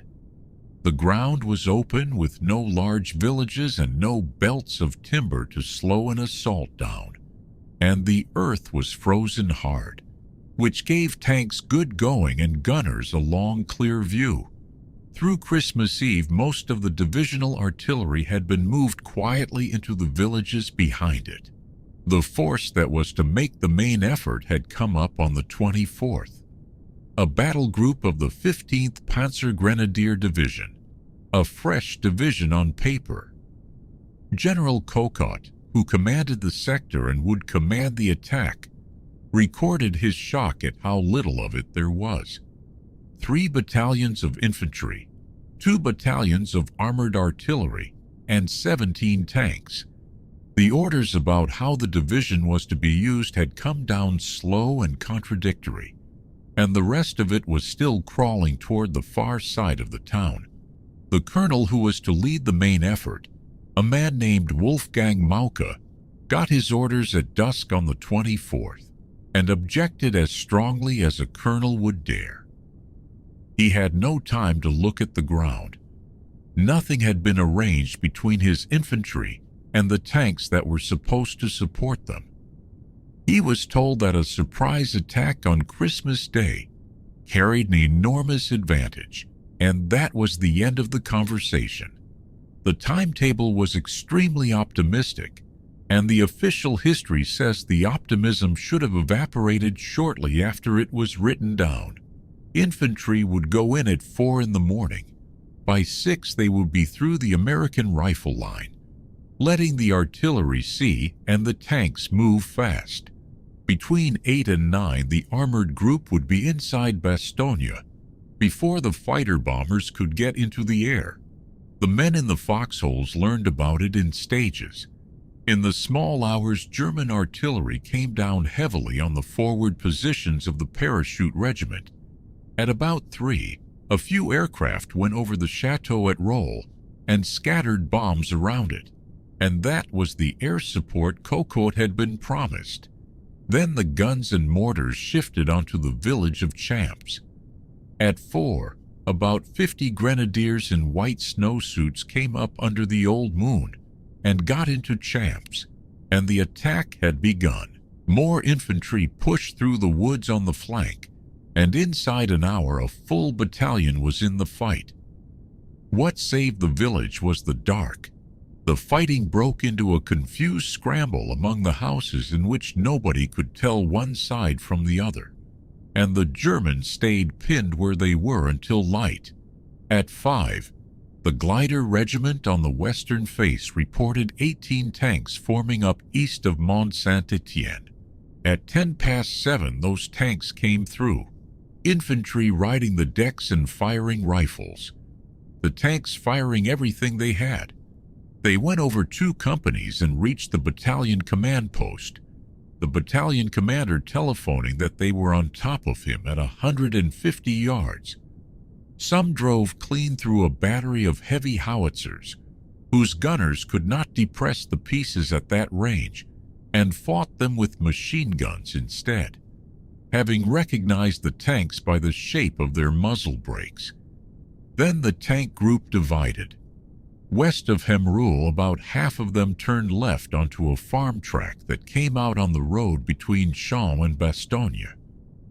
As they reached the road, they swung into line and found themselves head-on to 2 companies of parachute infantry marching up that same road to help the men in Champs. The first shock was taken by 2 tank destroyers, which were knocked out.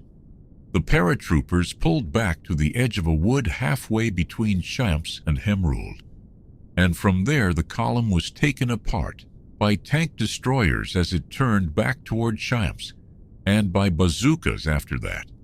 The other half had gone on toward Hemrul, and it ran into everything at once. The Panzer Grenadiers, who had come to the battle riding on the decks, found themselves alone. The rifle line had closed up behind the punctures as soon as the armor was through.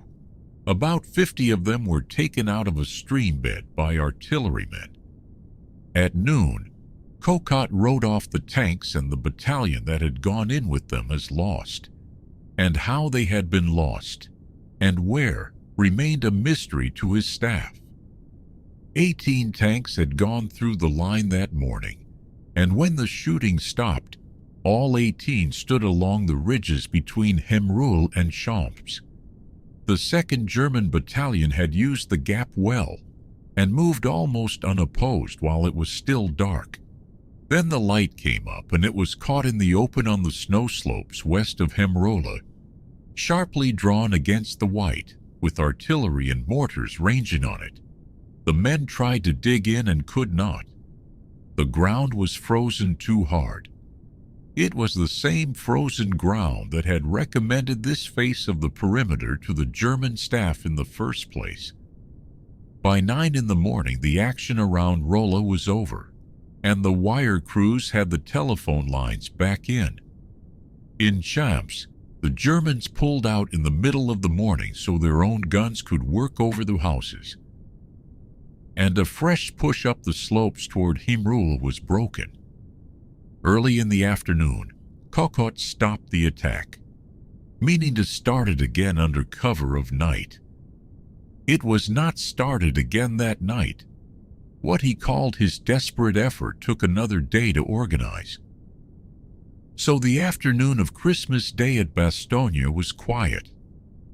Mauch spent that afternoon putting together what was left. Every officer of his lead battalion staff had been killed or wounded, and the battalion was being commanded by a young lieutenant out of a rifle company. He went forward himself to look for his missing tanks and was stopped by machine gun fire. The weather had closed the sky over the town almost completely. The cargo missions were washed out, and what came through the whole of Christmas Day was 11 gliders, carrying fuel for the tanks, and 4 surgeons. the first the town had had since the 21st. The extra food was gone, so Christmas dinner was a K ration for the men who had a K ration. In the parachute regiment out at Roll, the day ended with 2 of its colonels sitting down together to a can of sardines and a box of crackers.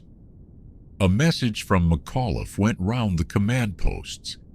He had written it for Christmas, and it opened by telling the garrison about the German surrender demand and the answer he had sent back. Then it said this: "What's merry about all this, you ask? We're fighting. It's cold. We aren't home." After that came the things that are supposed to go into a message of that kind. The part the men remembered was the beginning. In the evening he telephoned the Corps commander again. The relief column had not come, and he said so plainly. They had been let down. Christmas at Bastogne was not celebrated.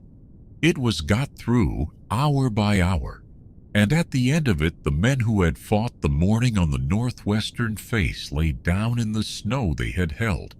On the 26th of December, the whole battle came down to a piece of hard-surfaced road 12 miles long. At the southern end of it stood Martelange, on the river Suir. At the northern end stood the center of Bastogne. A Sherman would have covered that distance in about half an hour. If the road were passable, and if the enemy confined himself to rifle and machine gun fire. Neither condition held. Those 12 miles took 5 days. The movement that covered them had begun a week earlier in a room in Luxembourg. On the 18th of December, Bradley called the commander of the Third Army to his headquarters. And there Patton learned for the first time how badly the First Army front had come apart. Asked what he could do, he said he could intervene with 3 divisions very soon, and telephoned Nancy that afternoon to start 2 of them north. The following morning at Verdun, Eisenhower asked how soon a counterattack could go in from the south. Patton answered that he could do it piecemeal in 3 days, and in a coordinated attack in 6. There was caution in that room. Others on the staff feared the blow would go in too thin, and then develop by driblets, and Eisenhower told Bradley to keep the drive on a tight rein. Nobody there was planning a rescue. They were planning a controlled attack that happened to have a surrounded town in its path. The corps that made it was 3rd Corps, and its staff was new and had never been in action. The 4th Armored marched 160 miles into the Ardennes, with Bastogne lying in its zone. The attack went in at 6 in the morning on the 22nd. That armored division was not fresh. It had come off the line on the 10th of December after 5 months of continuous fighting. It moved north short 713 enlisted men and 19 officers, and short 21 Shermans. Its tanks had been issued in the United Kingdom the previous spring. Most had been overhauled several times, and on some the power traverse had failed, and the turret was cranked around by hand. For 4 days the attack ground north through villages. A crater at Martelange held the main column most of a day. On the 23rd, the fields around Chaumont thawed in the afternoon sun. The Shermans bogged down in them, and the attack came back to its start line 11 tanks short. Christmas Eve was Warnack and Bougainville, 2 village fights that thinned the German parachute division badly and brought the column no closer. On Christmas Day, the streets of Bastogne were still 7 miles away. By the evening of the 24th, 2 conclusions had settled in. Tanks tied to hard-surfaced roads were going to have a hard time, and the work needed more infantry, because German infantry kept coming back into villages that armor had nominally taken. So the Reserve Combat Command was pulled off the eastern flank and sent to the open western side of the corps, with entry into Bastogne as its object. It was a pair of battalions, the 37th Tank Battalion under Lieutenant Colonel Creighton Abrams and the 53rd Armored Infantry Battalion under Lieutenant Colonel George Jacques. They moved an hour after midnight on Christmas, picked their own route around the blown bridges, and closed in an assembly area before dawn. Of German strength on the 12 miles of road ahead, almost nothing was known. That night a map came in by liaison plane, and the commander and his officers bent over it. It showed the American positions inside the perimeter, 6 miles away, and a hypothetical German order of battle facing both ways at once. The red symbols were thick and certain where they faced north. To the south they were sparse, and they carried question marks. The morning of the 26th was cold, and for once the cold was on the American side. The tanks moved even better than they had in the summer pursuit across France. The column had barely started when P-47s appeared overhead that nobody had called for, bombed a few hundred yards ahead of the leading tanks, and took the fight out of what was left in the villages. By 3 in the afternoon, the command had deployed at Clochemont, and there 2 battalion commanders stood beside the road and talked it over.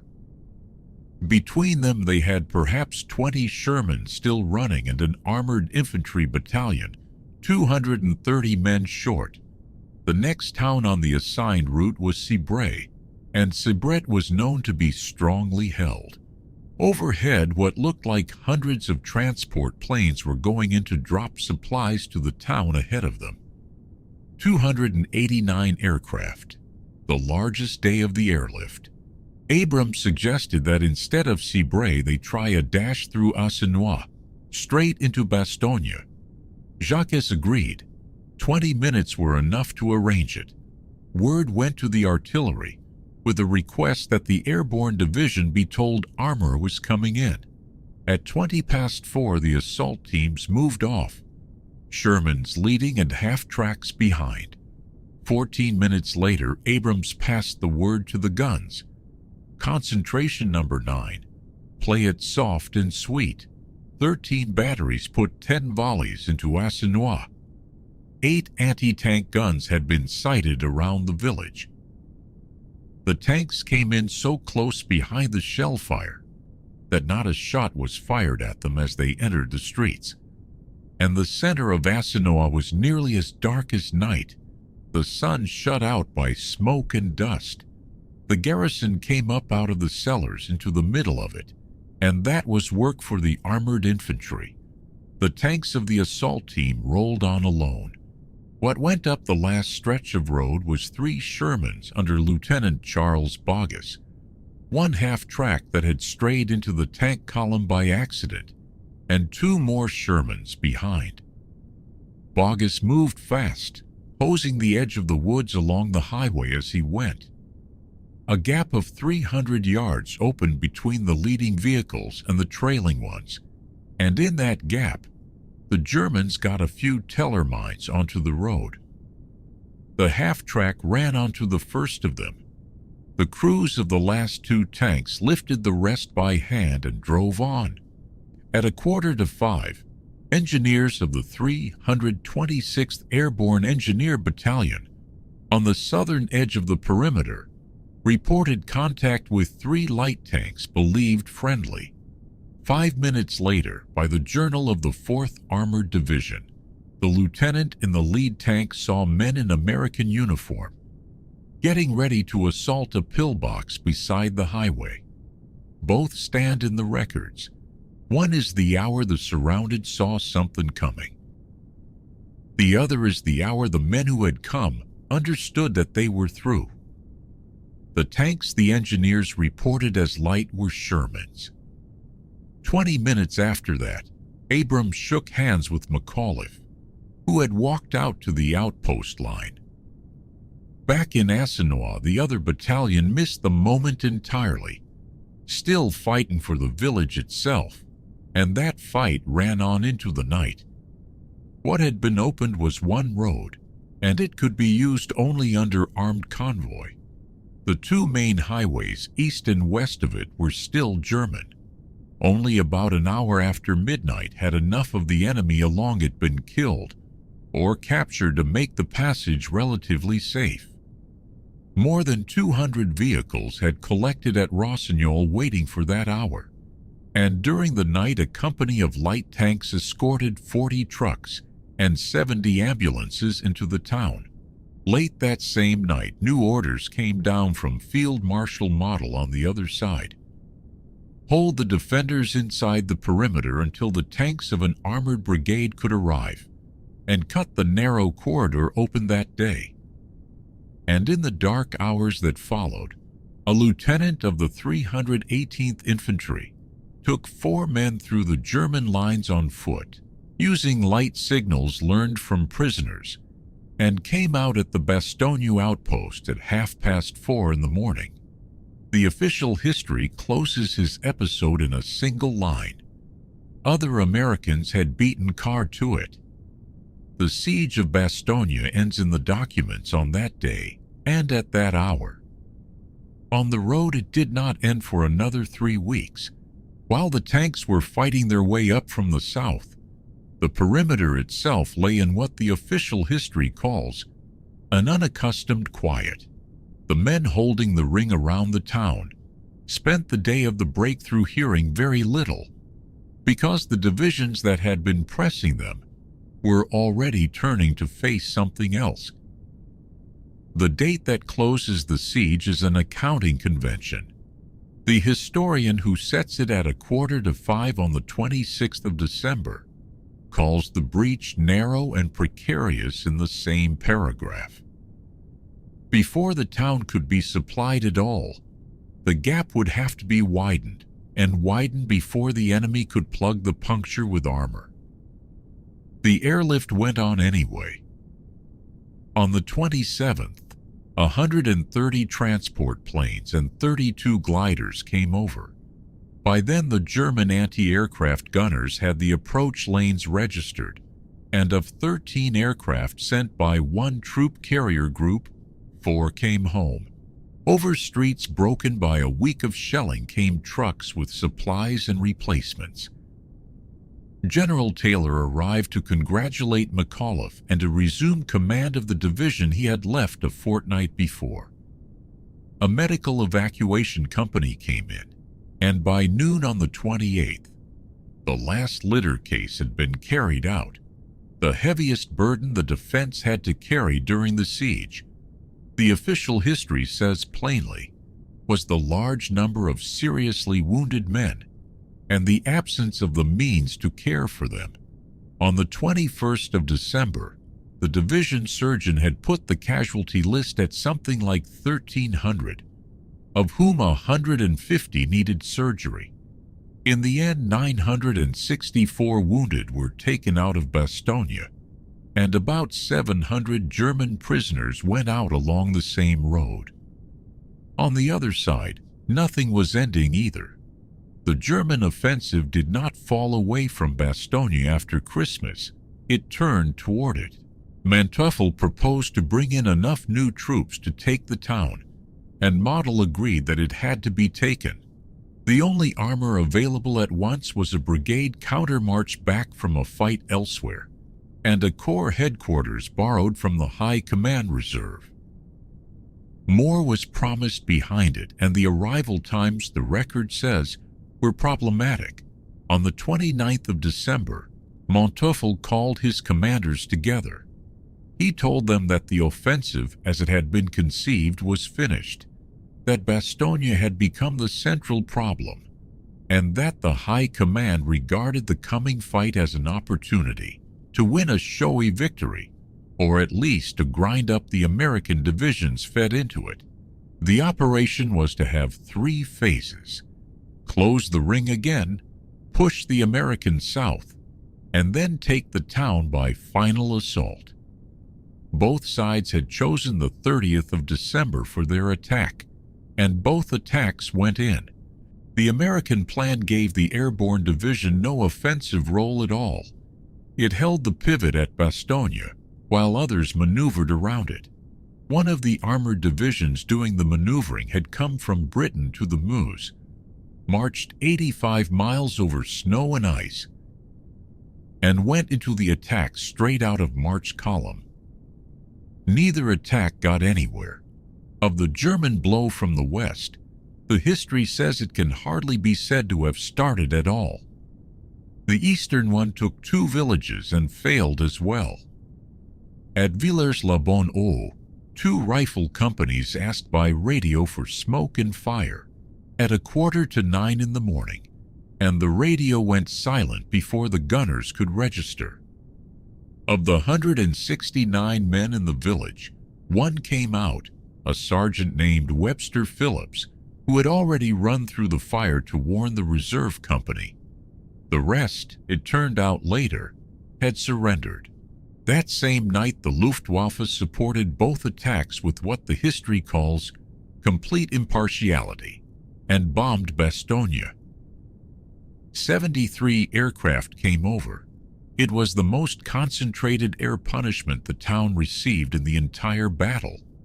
4 days after the siege had officially ended, and it was then, not in December, that a large part of the Belgian population left their own city. The German units grinding at the perimeter had by now become very small. On the last day of the year, parachute infantry at Champs beat off a raid after 2 hours of hard fighting and took 30 prisoners out of what they described as an assault wave of 3 officers and 50 men. The official history mentions the episode for one reason. That assault wave was the full strength of 2 rifle companies. In the Volksgrenadier division facing the town, rifle companies were down to 20 and 30 men. Most of the regimental and battalion commanders were dead or wounded, and the only reinforcements were what the division commander called lost clumps of wandering infantry. On the American side, the count was less severe and still not comfortable. The 4th Armored had 42 tanks running on the 31st of December. In January, another armored division attacked out of the Bastogne pocket, with the batteries packed so tight that they stood almost on the perimeter. The ground had frozen so hard that the trails of the guns froze into it, and blowtorches were needed to swing a piece around. On the 2nd of January, Model came forward to look at the plans and set a fresh attack to wipe out Bastogne on the 4th. On the 3rd, in Arctic air out of Scandinavia, with heavy snow and visibility gone at ground level, the general Allied counteroffensive began. The Green Armored Division was relieved that day.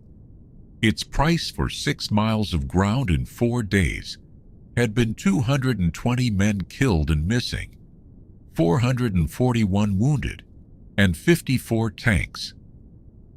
The Airborne Division stayed on at Bastogne until the middle of January. There is no total for the siege, and that is not a gap in the archive.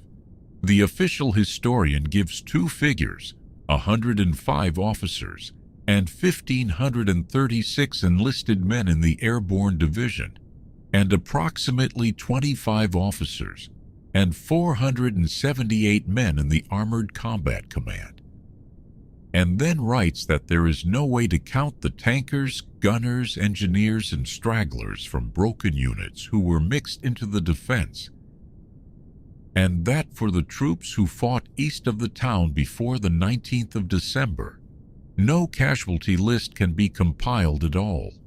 There is a second count, made to the 6th of January, which puts the Airborne Division's losses at about 2,500. The difference between the two, roughly 900 men, is the price of the 2 weeks that followed the day the books call the end of the siege. The name the garrison is remembered by came from none of these documents. It is not in the official history, and it is not in the book written from interviews with the survivors a year after the fighting. It came from the newspapers, and it stayed because it was shorter and rougher than anything a headquarters would have written. The battered bastards of Bastogne. The men who held the town were given their name from outside, and afterward, what they were never given was a number. There is no single count of this battle, and the reasons explain almost every figure that gets quoted about the Ardennes. The first is that the counts cover different lengths of time. The American official history gives 41,315 battle casualties for the 18 days from the 16th of December to the 2nd of January, 4,138 killed, 20,231 wounded, 16,946 missing, and adds, in its own voice, that the returns are probably incomplete. Count instead the whole campaign to the end of January, and include the fighting in Alsace, and the number grows several times over. That is a different battle, with a different arithmetic. The second is that the counts cover different categories. Some returns add killed and wounded and missing together. Some list prisoners separately. Some include the men taken out of the line by frost and sickness, of whom there were a great many that winter. The official history complains outright that the American records of the causes of battle injury and death are lamentably incomplete, and that for this period German records do not exist at all. Which is the third reason. On the German side, there was nothing left to count with. What the offensive cost the Wehrmacht, the history says, cannot be told. The only documentary trace its author found was in railway returns. About 67,000 men moved out of the Army Group Zone by rail during December, a figure that includes the sick and the wounded of earlier fighting. German commanders, remembering after the war, estimated 2,000 to 3,000 effectives lost per division. In the fighting east of Bastogne on the 30th of December, American units claimed something over 50 German tanks destroyed. Probably more tanks, the history notes, than the German division opposite them ever had on the field. Out of all this, the historian allows himself one firm statement, and a modest one. In this particular case, the attacker lost more heavily than the defender. What can be counted is what could not be replaced, and there the two sides are not on the same scale at all. Of the new tanks allotted to the West for the campaign, only about a third can be traced actually reaching the panzer divisions, and the Army Group had 6 repair companies for something like 1,800 tanks and assault guns. So short of spare parts that new tanks were being broken up for their components at a depot west of Koblenz. On the other side of the line, the American armies lost 471 medium tanks in the second half of December and were handed Shermans out of the British share to cover the gap. The official history has a phrase for the kind of war the Germans were fighting by December. It calls it a poor man's battle. Weather runs through all of it, and the epilogue of that history opens with an axiom. The weather on a battlefield is divided equally between the contestants, but its effects are equal neither in degree nor in kind. The date of the attack had been chosen from a forecast. Everything after it went the other way, and when the sky finally cleared, it went against the German armies twice over. From the air, and with the snow across the roads, their supplies had to come down. Their own headquarters were writing this down as it happened. On the 24th of December, the commander of the 5th Panzer Army concluded that the objective could no longer be attained. At 7:15 on the evening of the 26th, Model's chief of staff recorded that a certain culminating point had been reached that day. On the last day of December, the war diary of the Commander-in-Chief West noted that if Bastogne could not be taken, that was the end of the offensive operation. Whether the Crossroads decided any of it is still argued, and the convenient thing is that both sides of the argument belong to the same man. The author of the official history writes that free use of the road net inside the Bulge was denied to the attacker, most notably at Bastogne and at Saint-Vite. He also writes that the German armies in the Ardennes never came close to the narrow margin between success and failure, and that the fortunes of war were never balanced on the scales here as they had been in the spring of 1918. He lists 6 reasons the offensive failed, and the roads at Bastogne and Saint-Vite are one of the 6. Both statements are in the same book, and they do not contradict each other. The Crossroads cost the German army roads and time. It did not stand between Germany and victory, because there was no version of that operation in which victory was available. The supply, the transport, and the reserves to reach the objective were not there, and that was settled before anyone in Bastogne heard the first shell. Even the closest thing to a verdict is careful, writing about what the defense of the town had been worth. The historian says only that the human cost was probably not disproportionate to the military results obtained. That is not a celebration. That is bookkeeping. As for what the offensive was, he rejects both of the easy answers. The post-war German verdict that it had never been more than a paper tiger, and the alarm of December 1944 that took it for the return of the army which had once reached the Atlantic and the Caucasus. The description he thought came nearest was written by an American correspondent in the first days of the battle, who called it the Indian Summer of German military might. It was the last of the long line of offensives begun in September of 1939. The men who ordered it were asked about it once more at the very end, and gave a joint answer that settles nothing and is probably the honest one. As to the criticism, they said, whether it would have been better to use the available reserves in the East rather than in the West, that they left to the judgment of history. The judgment has been going on ever since, in books and in seminars, and in arguments among people who were not there. It goes on a long way from the place itself, where the roads still meet, and where the snow still comes down over the fields in December. The town was rebuilt. Almost all of it had to be.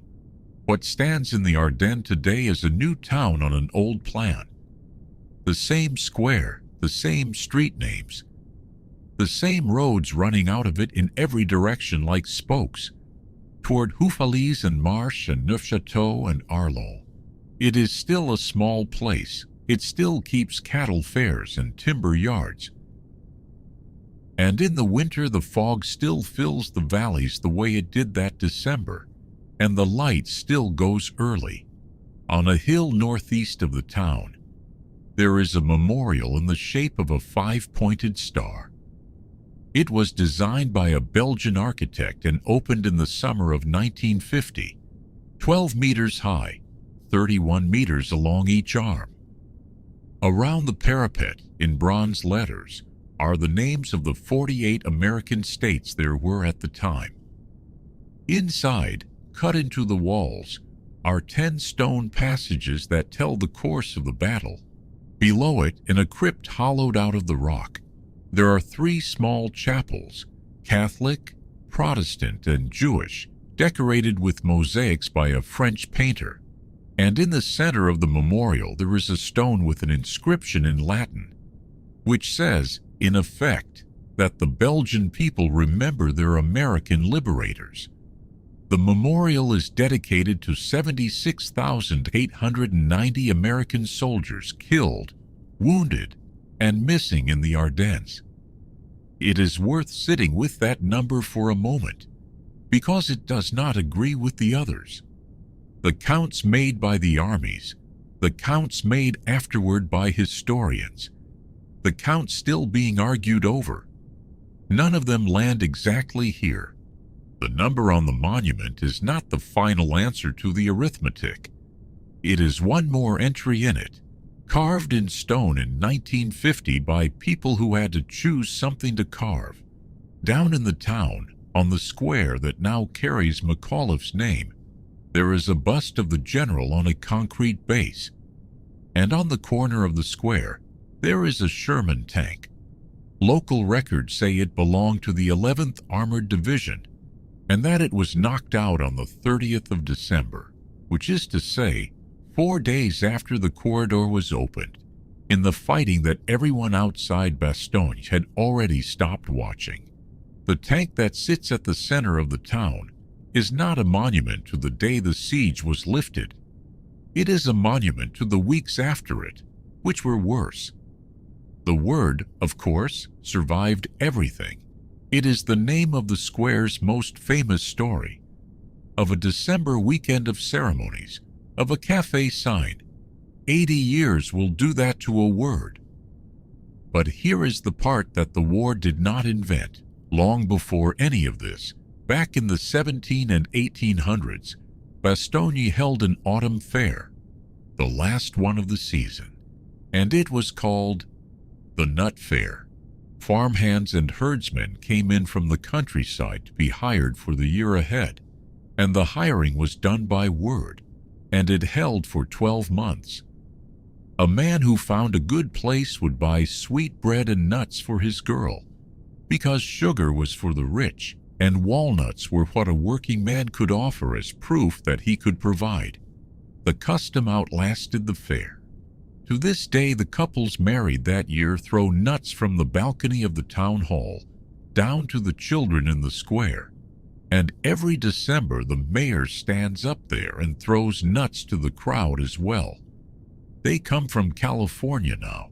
Someone has to order them. So the most famous word in the history of this town turns out to have been said in a place that had been saying it in its own way for 200 years before the war arrived. At a fair about hiring men for the winter and about what a man could afford to give. That is the whole of it.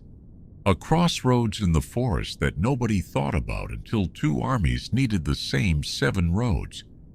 8 days in the snow, and a town in its cellars, and men in holes in the frozen ground who mostly did not know what was happening a mile away. A sky that finally cleared. A corridor 1 road wide. And then a long January that no one made a film about. The snow comes back to that field every year. It fills the shallow places where the holes were, the way snow does, until the ground looks like ordinary ground again. A slope above a town, with the road running past it, going where it always went. Sleep well.